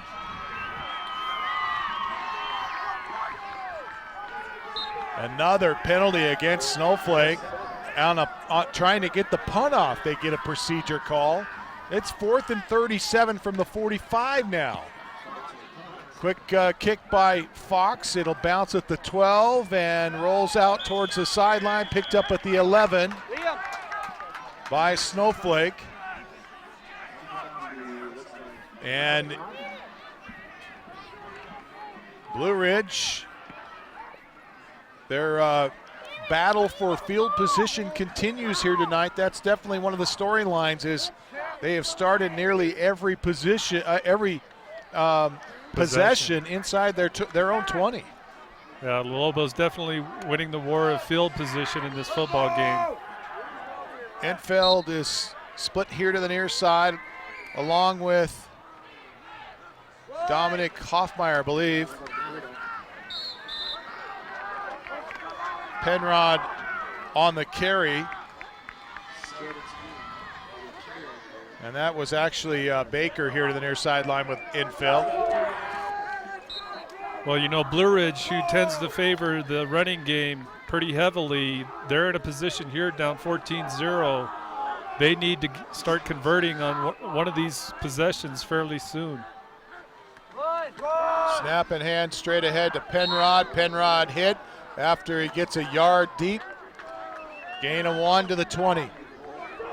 Again, Blue Ridge electing to just go right up the middle with Penrod on these first 2 carries. So leave third and about 3. But more importantly, there's about 5:20 left on the clock here in the third quarter.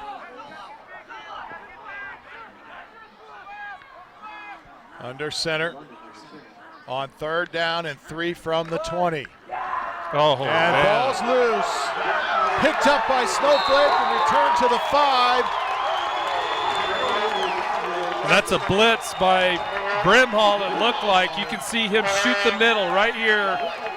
He gets clean to PJ London, who doesn't even have a chance of handing the ball off to his back. So that's that play created by the quick blitz of Brimhall for another turnover by the Lobos. The Yellowjackets just killing themselves tonight with turnovers. Brimhall knocks it loose, and Jace Merrill picks it up for Snowflake. And so 14-0. Snowflake leads with the football at the Yellowjackets 6. Brimhall sets up in the gun and will get a direct snap in that heavy load to the right. And he's going to pass the football, but it's incomplete. Wood was open, but Brimhall could not hit him. It looked like he overthrew him, and Wood wanted a hold call. You hear the fans here in the stands asking for a holding call. Defensive holding against the Jackets is what they're looking for. We'll see at the line of scrimmage here. Wood floats out, and there's contact, but he broke himself free of the coverage. Out of the bad frame. Pass. We can't see it from our angles, so direct snap again to Brimhall. Brimhall up the middle and trying to spin his way inside, and he does. Touchdown, Snowflake. David Brimhall, his second of the night. Carries for 5 yards and the score. And that's just all willpower there. 4 minutes, 53 seconds left to play third quarter. The Jackets in a big hole now, down 3 touchdowns. They were able to turn Snowflake away on their opening drive, but then a turnover deep in their own territory gives Snowflake another short field. Snap to Brimhall, throws a pass over the middle, and by Caden Flake for the 2-point conversion.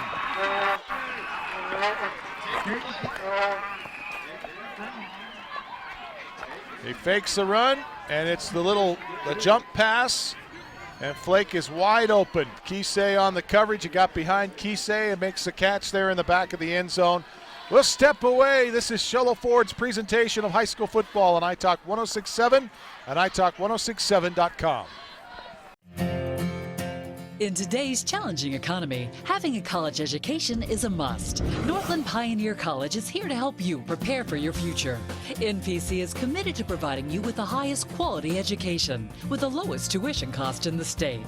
We offer a variety of advanced learning classes to prepare you for a transfer or associate's degree, personal interest education, or earning your GED. Contact an academic advisor for more information. Go online at npc.edu.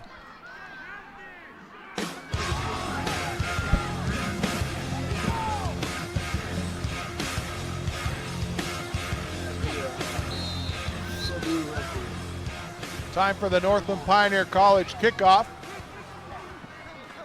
And it's going to be returnable at the 8 infield. Up the hash marks to the 25. Knocked down at the 28-yard line. Number 7, Taylor Flake, along with a couple of his Lobo teammates and on the tackle. So that kick return will put Blue Ridge at about their 29. That's one of the best starting field positions they've had all game.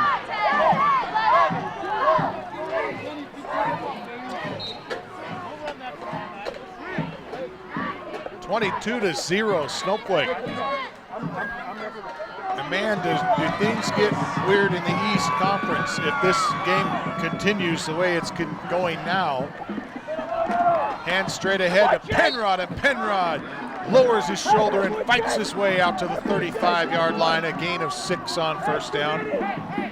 That's number 34, Bryden Hatch on the tackle.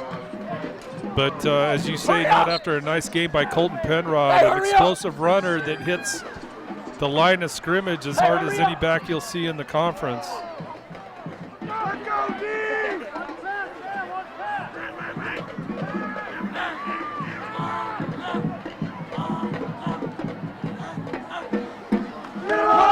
The snap straight ahead. Nice Penrod breaks a tackle, has a first down, Out across the 40, close to the 50-yard or 45-yard line, rather. They'll mark him at the 44. Good for a Mountain Comfort Heating and Cooling first down. He picks up 9 yards. You can see Jake Christensen, number 10, wrapping up Penrod low.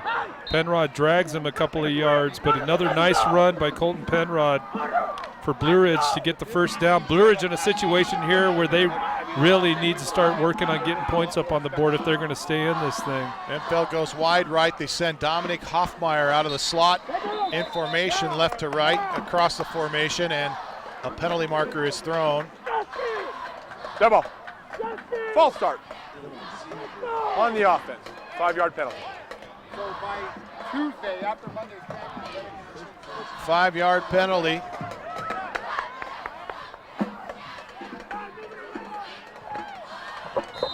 First down and 15 at the 39.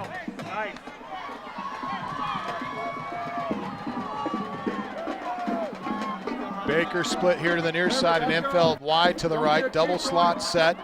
They set Hoffmeyer in motion again, left to right across the formation. And London drops the pass, throws right side, and he has Enfield. That's a great catch by Enfield, who shielded the defender. I think that's interference anyway. You can see contact between 24 Sam Rule and Enfield if they can get it on the screen here. There's contact on Enfield before he even gets the ball, but the great catch by Corey Enfield to get that big reception for Blue Ridge. Mountain Mobile Auto Glass first down for the Jackets out to the 35-yard line of Snowflake. This is the best field position of the night for Blue Ridge. Down 3 touchdowns. They pitch it here to Penrod. Penrod sweeps left side, has some room out to the 30. He'll be hammered out of bounds at the 20-yard line, but a couple of flags come in at the edge where he turned it upfield at the 30 and the 28-yard line are 2 yellow hankies here. And there you see a hold on Blue Ridge. This one's coming back. I think they're going to call Corey Enfield for the hold, but also Nathan Penrod, number 21, was the person that Enfield was blocking, and they mix it up a little bit after the call. So I'm not sure what the penalties will be here, because there's multiple flags on the field right now. And a preliminary indication is a hold. They haven't indicated the second. Holding. Number 6 on the offense. 10 yards from the spot of the foul. Replay the down. No, so it's just one foul. Both officials seeing the same thing. So the spot foul takes him back to the 40-yard line, where it is first down and 16. Enfield wide right with Baker. Single back in the backfield is Penrod. They set Hoffmeyer in motion from right to left. London dropping to throw, throws left side, overthrows his intended receiver, and another penalty marker is thrown at the line of scrimmage. Well, the pass that's in the backfield, and I think that's going to be a late hit on number 60 for Snowflake against P.J. London. That's Jordan Patton. The pass was get the intended call for here. McCullough, but too tall for him. Personal foul. Roughing the passer on number 60 defense. 15-yard penalty, automatic first. So a big break here for the Jackets. Down 3 touchdowns, 22-0. And a Mountain Mobile Auto Glass first down the easy way with a handoff to Penrod straight ahead across the 25 down at the 22 as he gains 4 on first down.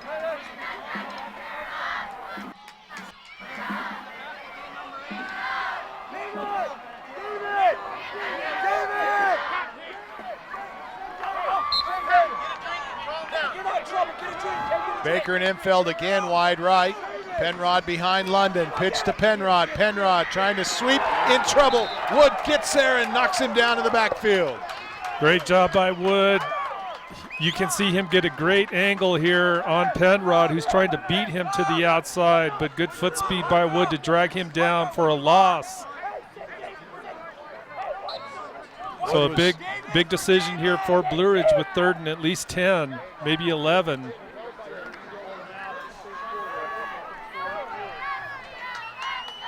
On 3rd and 11 from the 26. Penrod in the backfield. They go with 2 receivers to the left and the slot on the left side. They send 4 receivers out, and it's going to be picked off. And a horse collar tackle by infield after the interceptions made by Jake Christensen. That was just a bad pass by P.J. London, threw it behind his receiver, the intended receiver, who is that number 2, Hoffmeyer. You can see Enfield come in with the high tackle. Didn't quite get around the neck, though. Another big turnover for the Jackets. They've just been plagued with turnovers tonight, have the Yellow Jackets. Not sure what London saw on that pass, but he threw that right into the breadbasket of Christensen. So Snowflake with a 3-touchdown lead will try to burn clock here. They give to Brimhall, and Brimhall drags tacklers with them out across the 40-yard line. McCullough on the stop for the Jackets, but not before Brimhall makes a mark.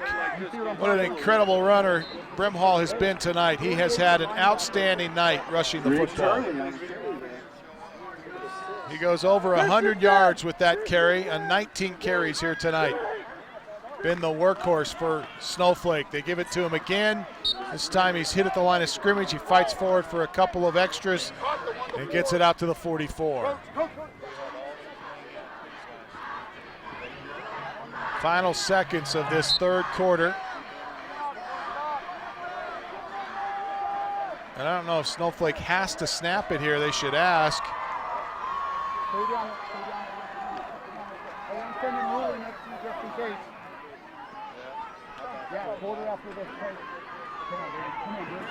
Looks like they're going to take the snap. Get in there. Get in there, baby. And close to a first down here as they do get a first down out across the 45 out to the 48-yard line. That's a good job by Christensen, just weaving at the line of scrimmage, finding blockers, and falling in behind a couple of his big linemen enough to get the first down. So that'll finish the quarter. We'll step away. 4th and finals coming up next. Snowflake leads it 22-0. This is Show Low Ford's presentation of high school football on iTalk 106.7 and worldwide on iTalk1067.com. When you think glass, think Deemer's Glass in Lakeside. Deemer's Glass offers the best selection of quality glass with affordable prices. They do full home window packages, replacement windows, custom shower doors and enclosures, custom mirrors in many shapes, styles, and colors, glass doors and hardware, commercial glass for buildings and offices, skylights, screens, fire-rated glass for your fireplace or stove, window film, and more. Visit Deemer's Glass today on Porter Mountain Road in Lakeside or call 1-888-GLASSMAN.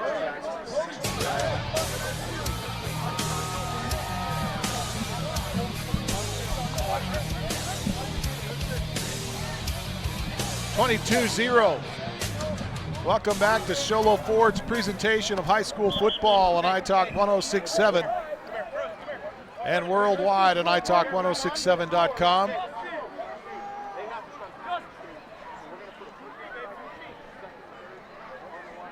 Wasn't real tough switching fields here to start this 4th and final quarter. Want to mention tonight's contest is brought to you in part by the Honda Outdoor Ski and Sports Store. South of Pine Top, Highway 260, right-hand side of the road just before you get to the Honda Resort and Casino. Best place for hiking, hunting, camping, and fishing gear. You'll find it out at the Honda Outdoor Ski and Sports Store. Sweet Fox, right side, has 8, call it 9. Jackets in trouble. Down 3 scores, and now looking a bit tired up there as Snowflake's starting to figure things out. Well, Blue Ridge's defense has definitely spent most of the game out on the field, so Snowflake at this point now in the 4th quarter, starting the 4th quarter, as long as they can execute this running game and burn time off, they'll be in great shape. 2nd down and 1, and we get timeout. Timeout call. Take it with them. Jackets talking it over. This is Show Low Ford's presentation of high school football on iTalk 106.7 and worldwide on iTalk1067.com. Summit Healthcare Regional Medical Center is a proud supporter of high school sports. Many of our local sports players were born at the hospital, where Summit Obstetrics offers comfortable individual rooms for mom and baby. In case of a sports injury, the hospital ER is always staffed and prepared to take on the most serious injuries, and Summit features an advanced diagnostics department with state-of-the-art equipment. The Summit Healthcare orthopedic and therapy teams can help sports players overcome injuries and return to the game. Summit Healthcare Regional Medical Center wishes all players a successful and healthy season this year.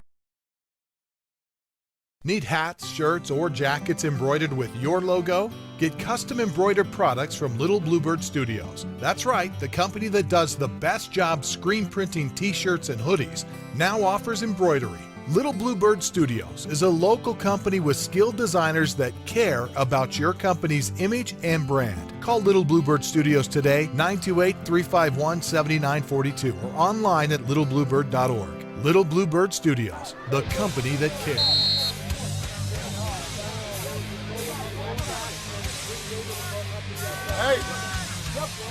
Hey. After the timeout, a 2nd down and 2 at the 44-yard line of Blue Ridge. Stanifer under center, I-tandem in the backfield behind him. Play action.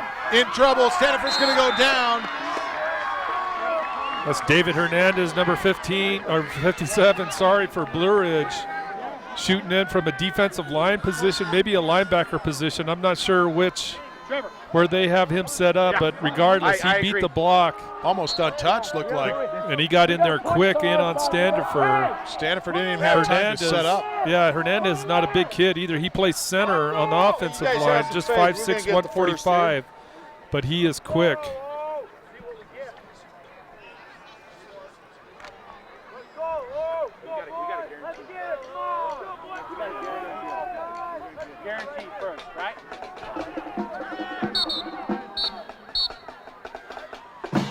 Lobos not happy with something.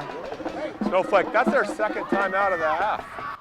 We'll step away. This is Show Low Ford's presentation of high school football on iTalk 106.7 and worldwide on iTalk1067.com.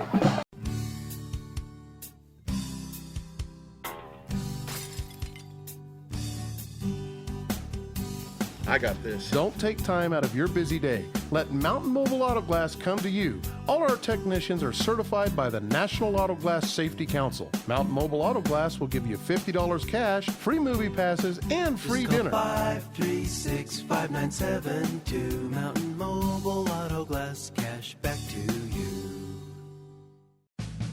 Want to save money on your next vehicle? Then go to the place with the lowest price guaranteed. Show Low Ford guarantees the lowest price on any new Ford in the state of Arizona. Plus, every new Ford gas engine vehicle comes with a lifetime engine warranty. Thought you could get a better deal in Phoenix? Think again. The absolute best deal in the state of Arizona is at Show Low Ford, the #1 Ford dealer in northern Arizona, and soon to be #1 in the state of Arizona. Show Low Ford on the east end of the Deuce.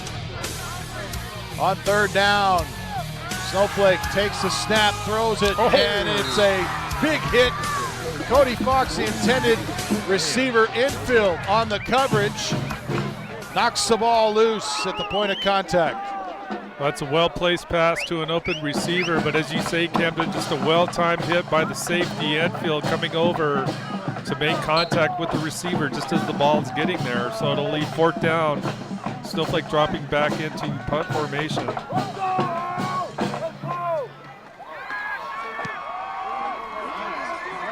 End over end punt, fielded by infield, and he'll go down at the 6-yard line. Call it are they inside the, I can't tell, are they inside the 10 there? See if we can figure it out here. Penalty markers thrown at the 11. So he makes the reception at the 12, tries to backpedal a little bit, and will go down at the 12-yard line.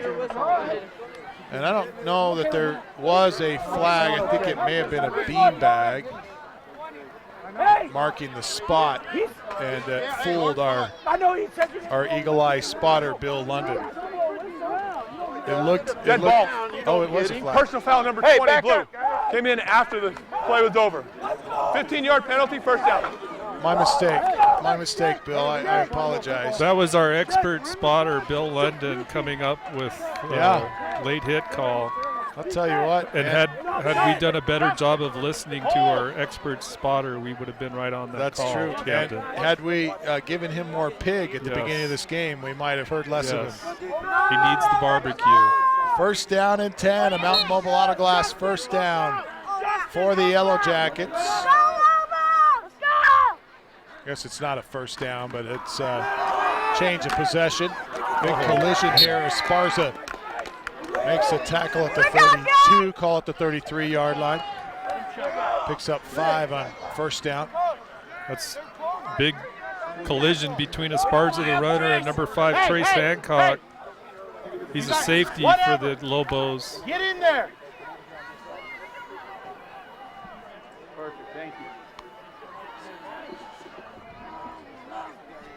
Second down and 5 at the 33. Give it straight ahead. No going there. Snowflake is there defensively, and Penrod is stacked up and pushed backward, and he's slow to get up. It's 34 for Snowflake. Bryden Hatch in early on the tackle. Looked like Brimhall was blitzing as well. Scoring update for you tonight. Round Valley playing St. John's at St. John's. Wins it tonight 31-0. Colton Penrod leaving the field after that last carry. 3rd and 6 from the 32. Scoreboard says 3rd and 4, but it's closer to 3rd and 6. London looking left, has a man, but it's incomplete. Enfield has it broken up. Nice shot, baby, nice shot. Penrod on the coverage for Snowflake, playing over the top. You can see Enfield get his hands on it, but Penrod comes in late with that slap to knock the ball away. Good coverage by Penrod. Jackets in trouble, down 3 scores, and now face a 4th and 4 at their own 32-yard line. And they're going to be, with 9 minutes left, they show punt here. I'm surprised to see them in punt formation. They need 3 scores. Hallett back to punt, stands at his 18, gets this one off. A spiral, backs up Christensen, and he fair catches it at the 34-yard line of Snowflake. Great punt by Hallett. Nice spiral punt. And again, Snowflake here at their own 34 to start this possession with just under 9 minutes left in the quarter.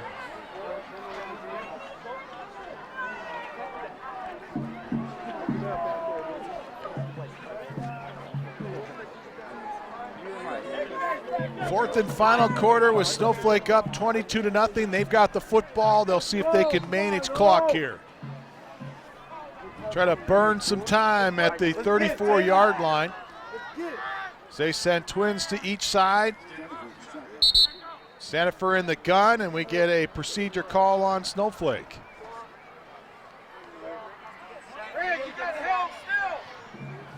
That ball.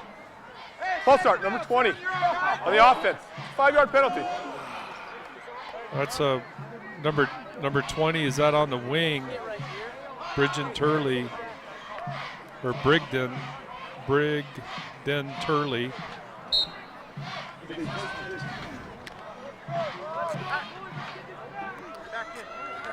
Same set for Snowflake. Stanifer in the gun. Brimhall flanks him to his left. They hand to Brimhall. He goes straight ahead. Oh. Jackets hanging on and riding him down after he gets out across the 30, out to the 33. McCullough and Penrod in on the stop for the Jackets. Brimhall came into this contest with 400 yards rushing, and he's well over 100 yards tonight. He only had one other 100-yard game this season, and tonight he has been fantastic. Trip set here in a bunch on the left side, standing at the hash. Single receiver right. They give straight ahead again to Brimhall. Brimhall fights his way to the 35.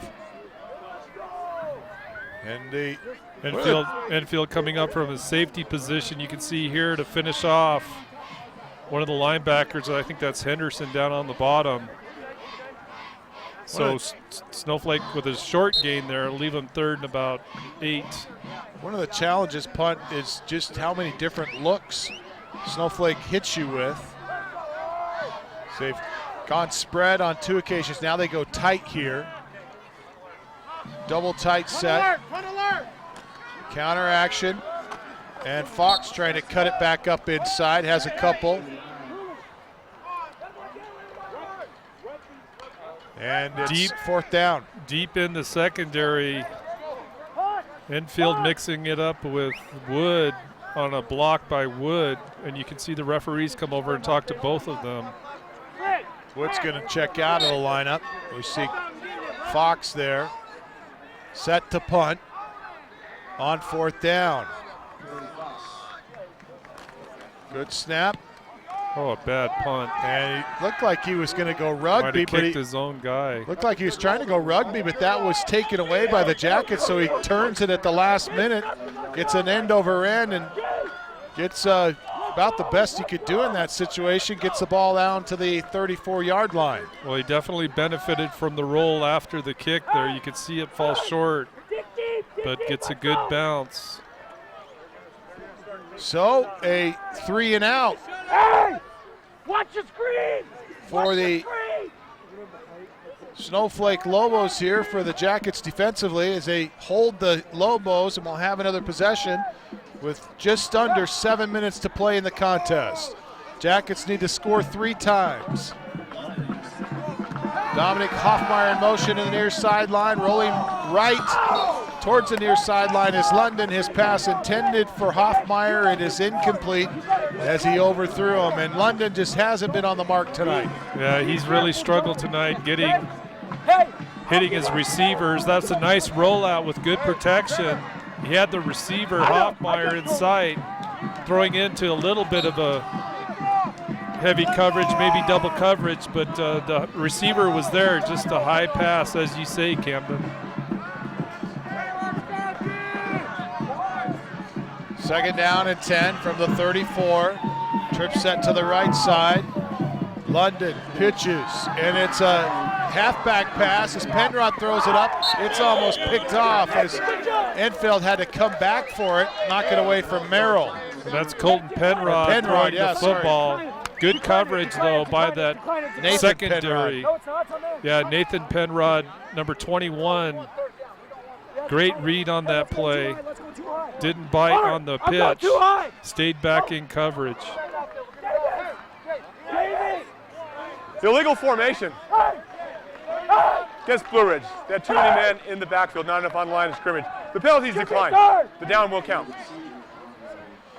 So 3rd down, they go for the loss of down instead of the penalty, and it's 3rd down and 10.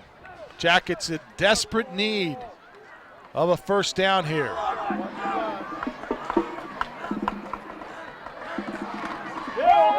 Hand it off straight ahead to Hoffmeyer out of the backfield, and Hoffmeyer has about 4, but it'll be 4th down. So 4th down and 5 for Blue Ridge. And with 6:24 left, can they afford to punt it away again? Down 3 touchdowns. I didn't think they could afford to punt it away with 9 minutes left. But they bring Hallett on.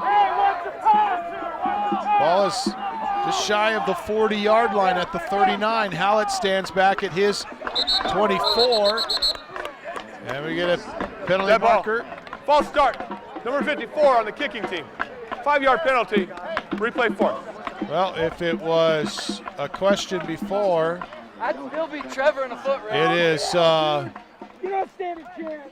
makes it a little easier now as it's marked back at the 44-yard line. So Blue Ridge with their punt unit still out there.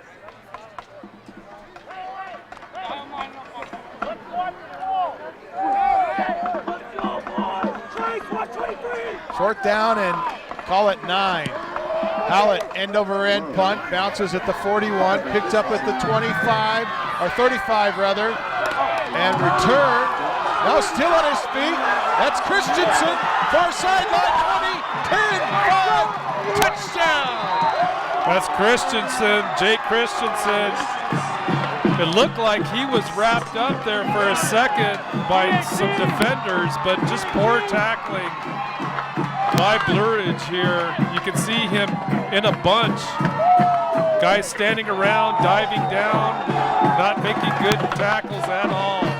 Christensen takes full advantage, finds some space. No one's going to catch him once he gets heading down the sideline.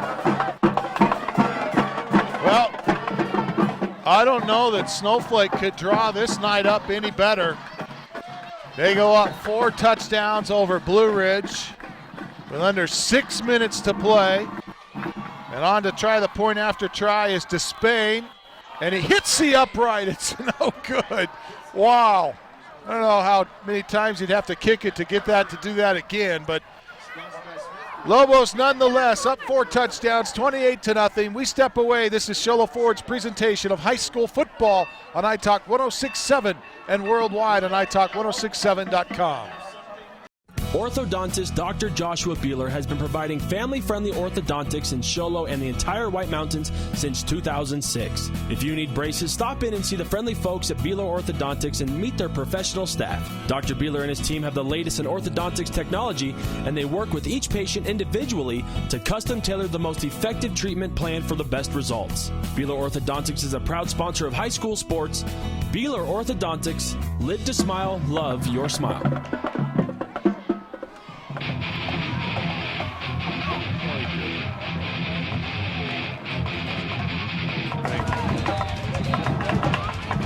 Welcome back to Snowflake High School. The Lobos lead 28-0 with 5 minutes 47 seconds left in the contest. The Northland Pioneer College kickoff is returnable, and returning it out to the 33-yard line is Esparza, I believe, on the return. I believe that was Corey Enfield. Correction, Enfield. Yeah, our spotter needs some lens cleaner, but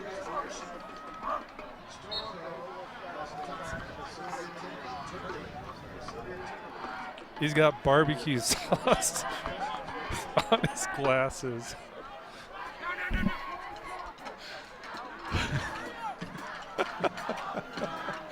Oh my goodness. Give it to Esparza. You know, we should just put punt on the air. I don't know what, or we should put Bill on the air. Let's just put Bill on the air, punt. Well, I mean, I'm not sure why we're even doing this game. You know, that, I got to tell you, Bill enjoyed that Snowflake Smokehouse barbecue probably more than any of us here tonight. And he got it cold. We're going to need to steam clean this booth after the game. Oh, wow. 28-0. Snowflake with the lead. Clock approaching the 5-minute mark of the contest. Snap and handoff. And Penrod. That's Esparza. Esparza slips a tackle and has a Mountain Mobile Auto Glass first down.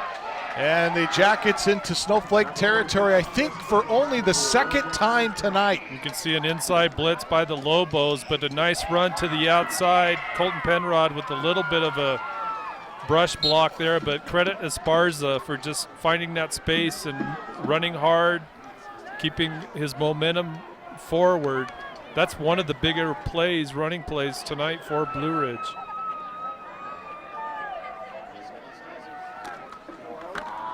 Hand to Esparza. Esparza gets hammered.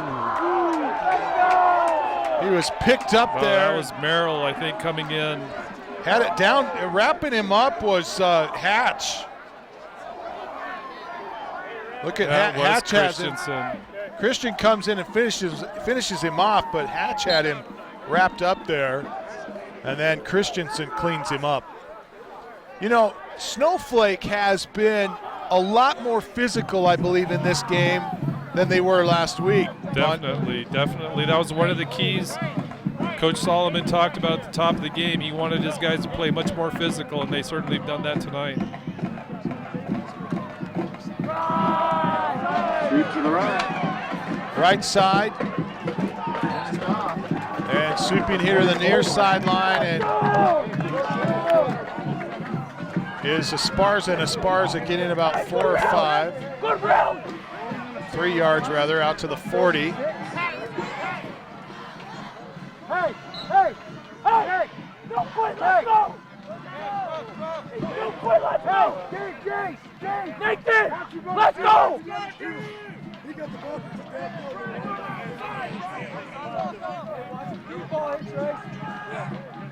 Hey, right here to the side.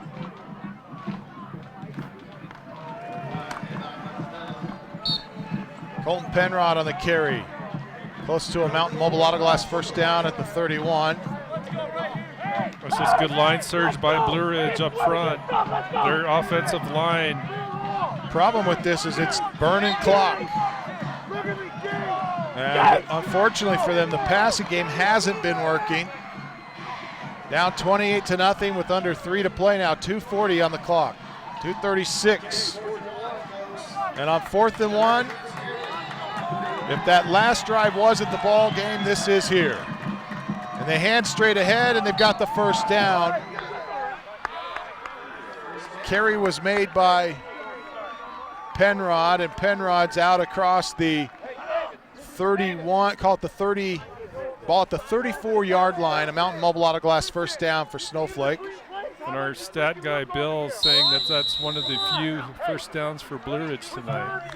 How few, we don't know, but it's few. It's one of the rare things that he does not keep track of. He keeps track of pretty much everything, including the consistency of the barbecue that Ron brings him.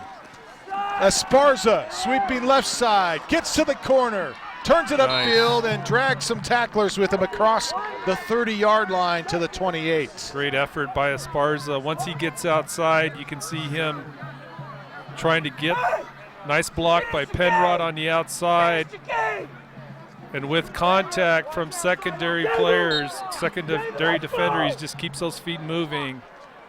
Great effort by Esparza on that run.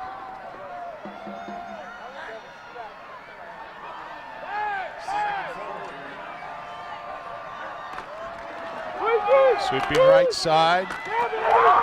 And Penrod can't get back to the line of scrimmage. He's going to be dropped for a loss. Back at the 30-yard line, they give him the 31. A loss of 1 on the play. That's a combo between Brimhall and Christensen, again coming up hard from his safety position to put a great hit on Penrod as he tries getting outside for the Yellowjackets. Lobo fans ready to celebrate here as the clock winds to under a minute. And Blue Ridge, at the rate they're going, has about 2 more plays left. There's the snap, hand to Esparza. Esparza gets it out to the 35, close to a first down. It'll be a yard short. Call it 2 yards short. And at the 33-yard line, Snowflake raring up to celebrate. They lead 28-0. And it's just about done here. I don't know if Blue Ridge is even going to get another playoff, as you see Snowflake players asking their fans to get to their feet and cheer them on. And the handoff goes straight ahead. It's good for a first down, so they'll stop the clock with 6 seconds. But they'll wind the clock, and that'll be the ball game. I don't think Blue Ridge will run another play. Your Snowflake Lobos are the 2017 3A East Region Champions.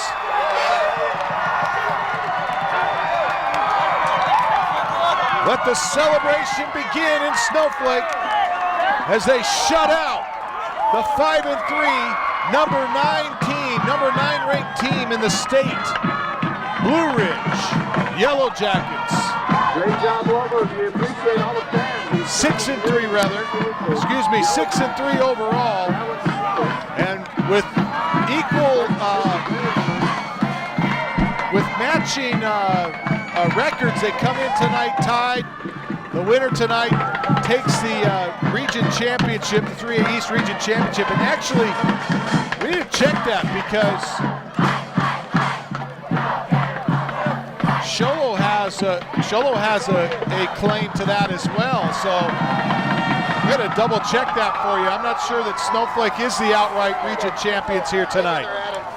We'll double check it for you here, and we'll get a chance to talk to some of the Snowflake players as well as Coach Solomon when we return. Our Sunrise Park Resort post-game comments are coming up next.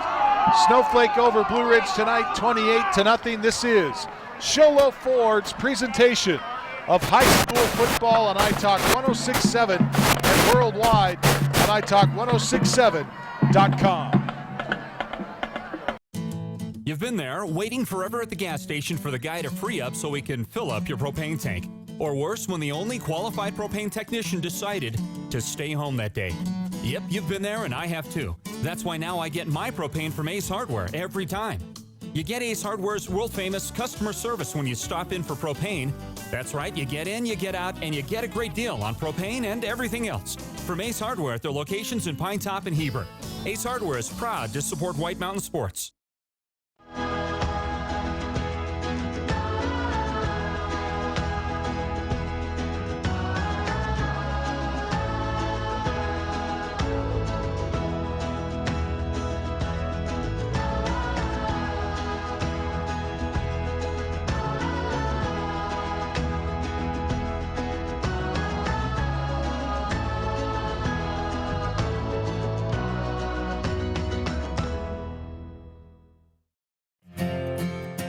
In today's challenging economy, having a college education is a must. Northland Pioneer College is here to help you prepare for your future.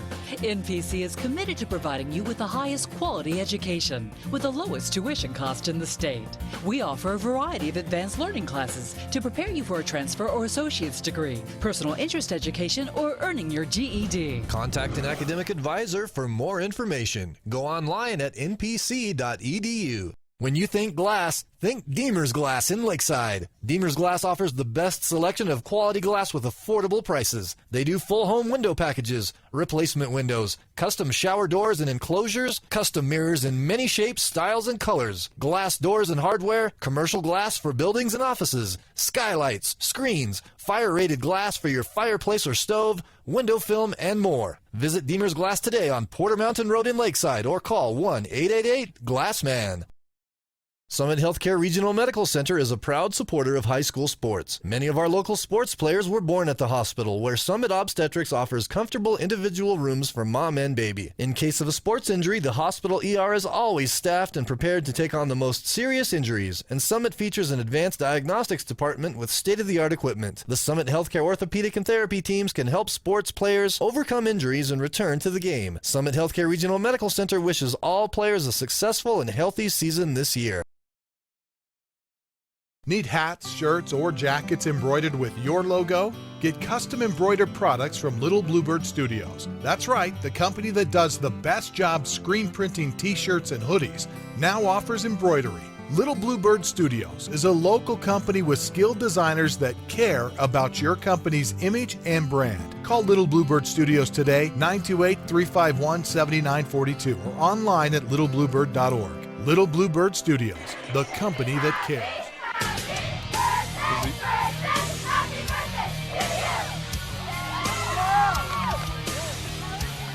Well, Blue Ridge came in here tonight, the favorites, with the number 9 ranking in the state for the 3A conference, facing the number 12 team in the state, who came off a embarrassing loss to Show Low last week.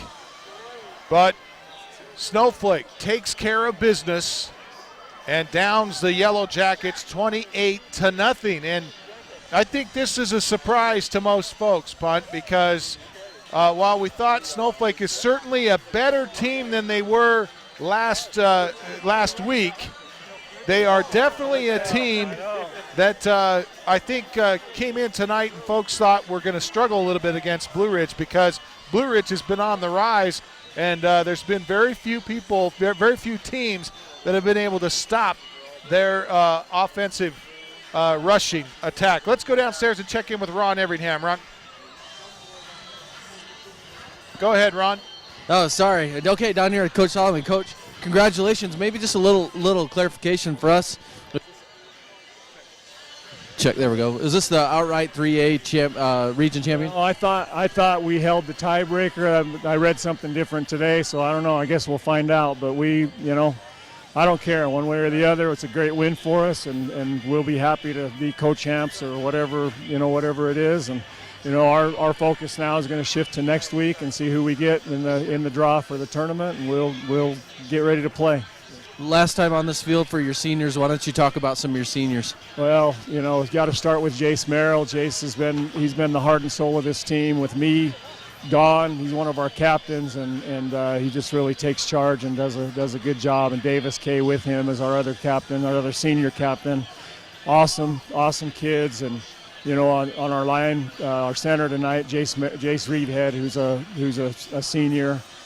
Joey Fish leads out on that line, a big, strong kid. Brendan Flake and Hunter Taylor, Luke Whittle. We're gonna miss a lot on that offensive line when we get done here, but just great football players, and we love them. They work hard, and we're happy tonight. So what was the difference in your mind between last week and this week as far as the energy and the play? We just showed up to play. Last week we never, they hit us with a haymaker early, and we never got off the mat. We were down and pretty much out. Our kids played. At times there were some bright spots in that game last week, but tonight we came out early. We were the ones throwing the haymakers and able to get that lead and just keep building on it. And it was tough. Coach London, I give him all the credit in the world. Coach Williams and those guys over on that sideline, they're getting Blue Ridge back to what Blue Ridge is always known to be, and that's just good, tough, hard football, and that's what this game was tonight. But our kids were ready for it, and that they came out and played. Couple great wins for Snowflake 2 nights in a row over Blue Ridge.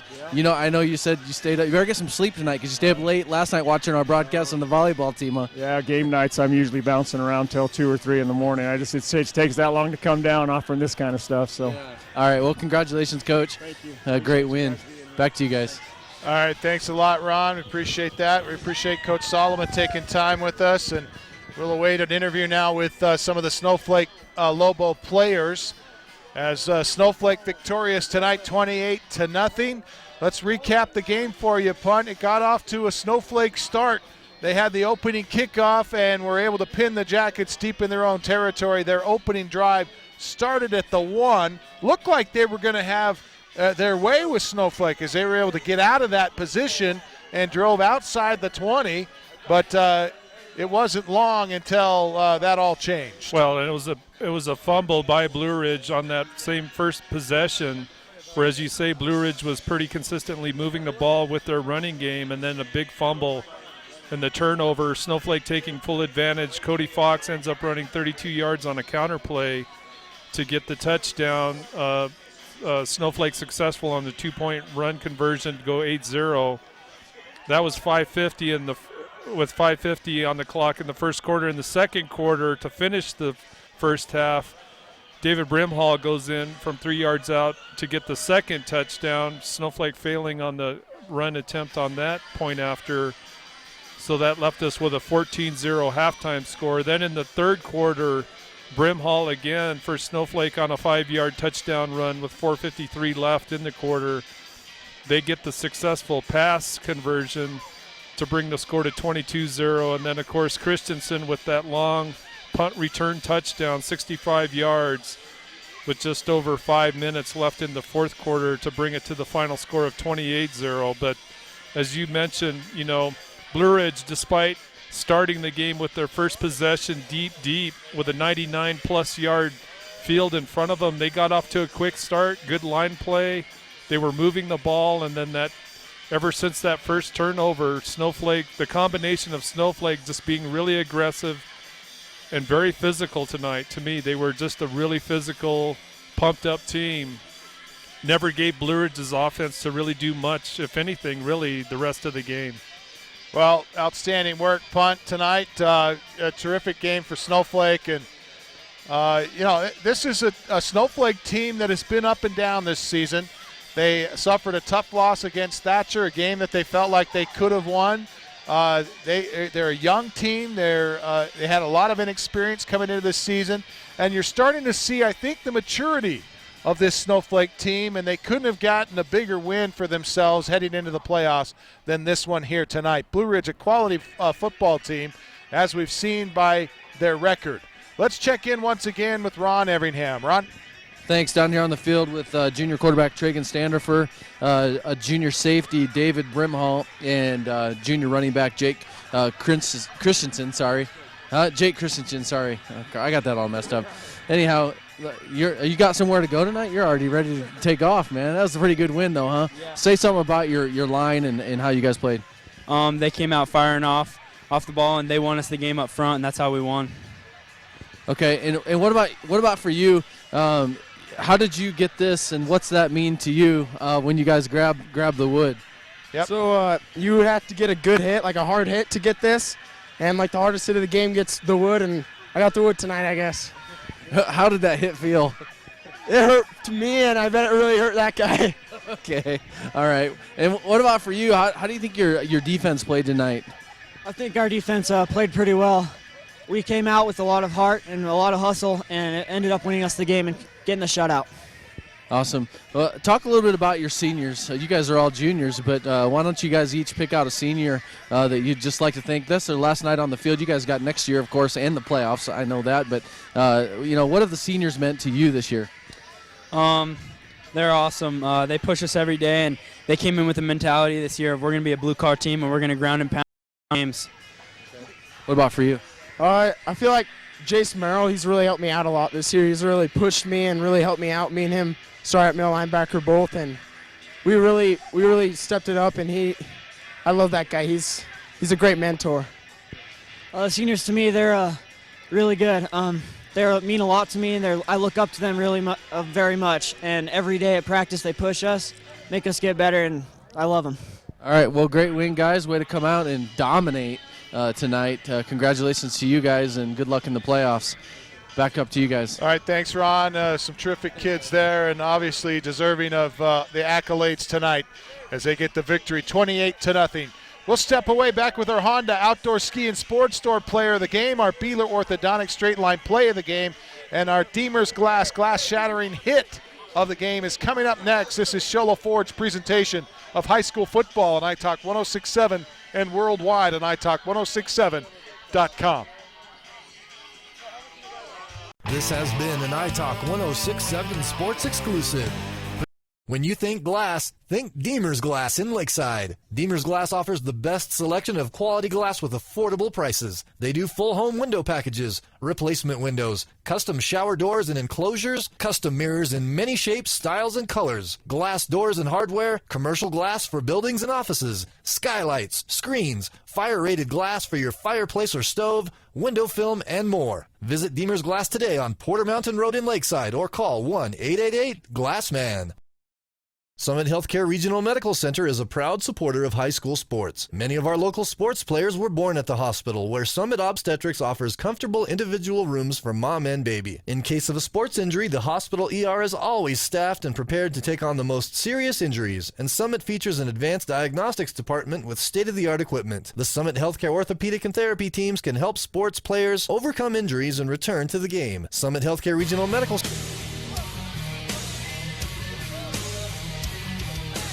Well, it's a brisk fall evening here in Snowflake. And the Snowflake Lobos get the win, 28-0. Time now for our Deemer's glass-shattering hit of the game, brought to you by Deemer's Glass in Lakeside. Down. Affordable price is called Deemer's 1. And you're looking at me. So, Camden, I've conditioned myself as the game goes to try list of hits. This is the most I've written so far. How physical the game was tonight. Both teams known for playing hard ball, and actually early in the game. And I think it's the one, the interview with showed the wood. Pretty sure the reason they gave him that was on that big hit he laid on Zeke Keith's kickoff return, where he pretty much laid out Keesey, just a really good, nice square hit. and it got the fans really pumped up here on the Snowflake side, and that was in the first quarter.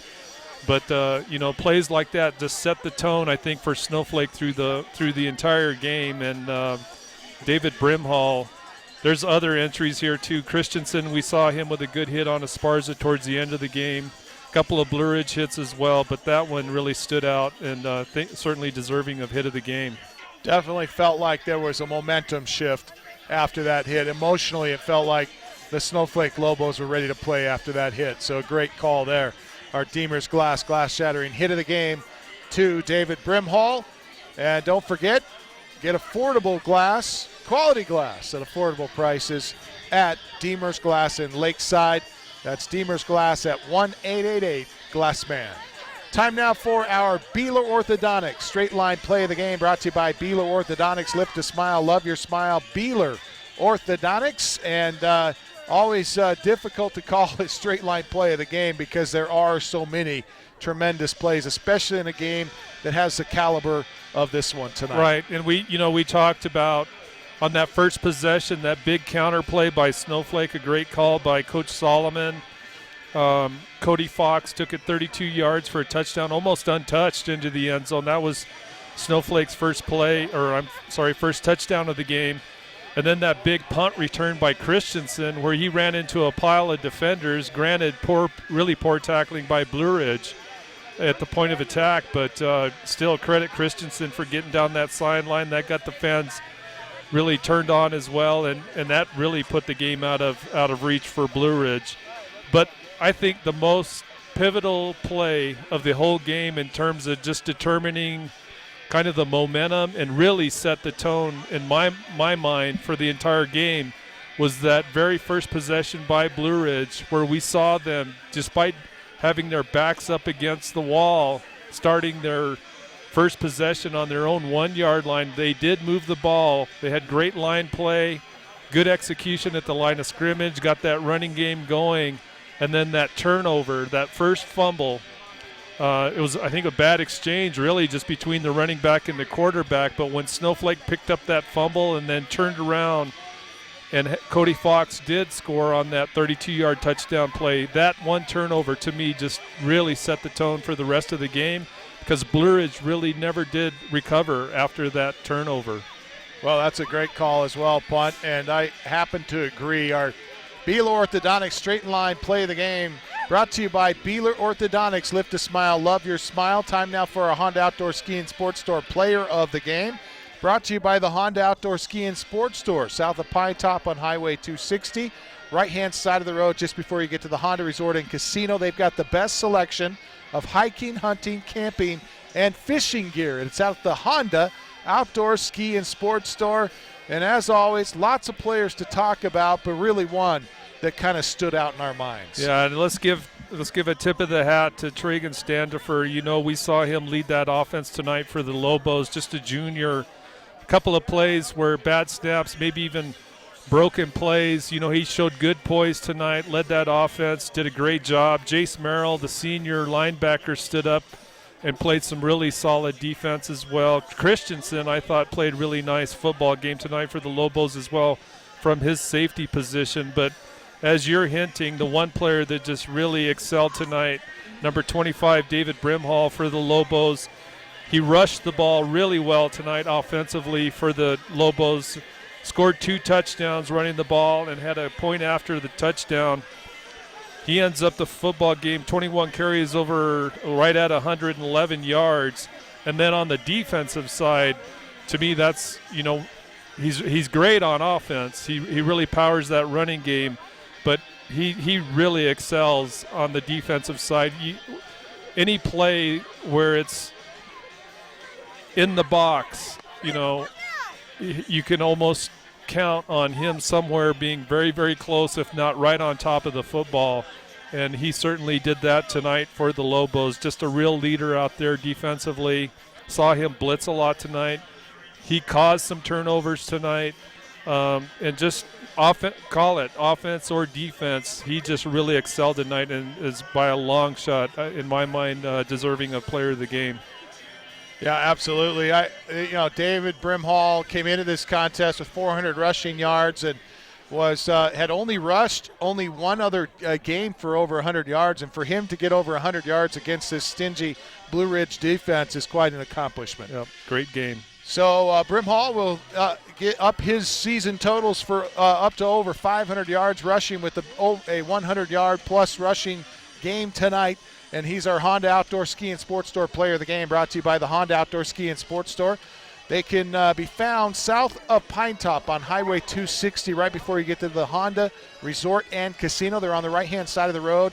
You'll find the best selection of hiking, hunting, camping, and fishing gear out there at the Honda Outdoor Ski and Sports Store. I want to say special thanks to our entire staff tonight. Blake Murchison, our audio engineer, along with Marcus Kokenauer and Talisa Stone Street on replays tonight. Isaiah Miller, our director, our executive producers, and in-studio producer tonight, Ashley Harley, along with Jaden Kokenauer and Hallie Clark.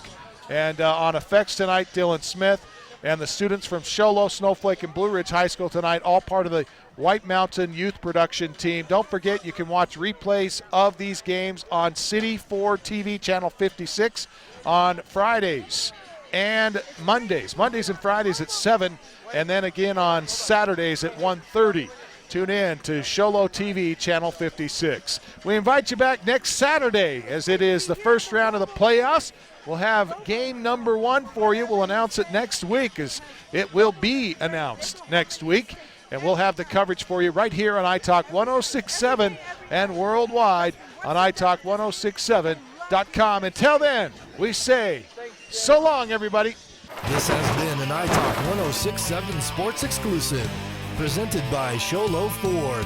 High school football is also brought to you in part by Northland Pioneer College, Ace Hardware of the White Mountains, Sunrise Park Resort, Honda Outdoor Ski and Sports Store, Deemer's Glass, Beeler Orthodontics, Summit Regional Medical Center, Octopus Car Wash, Native Grill and Wings, and Mountain Mobile Auto Glass. This is a copyrighted broadcast. Any rebroadcast, retransmission, or reuse of this program without the expressed written consent of iTalk 106.7 and Country Mountain Airwaves is expressly prohibited. For more information about this game and others around the region, go to iTalk1067.com.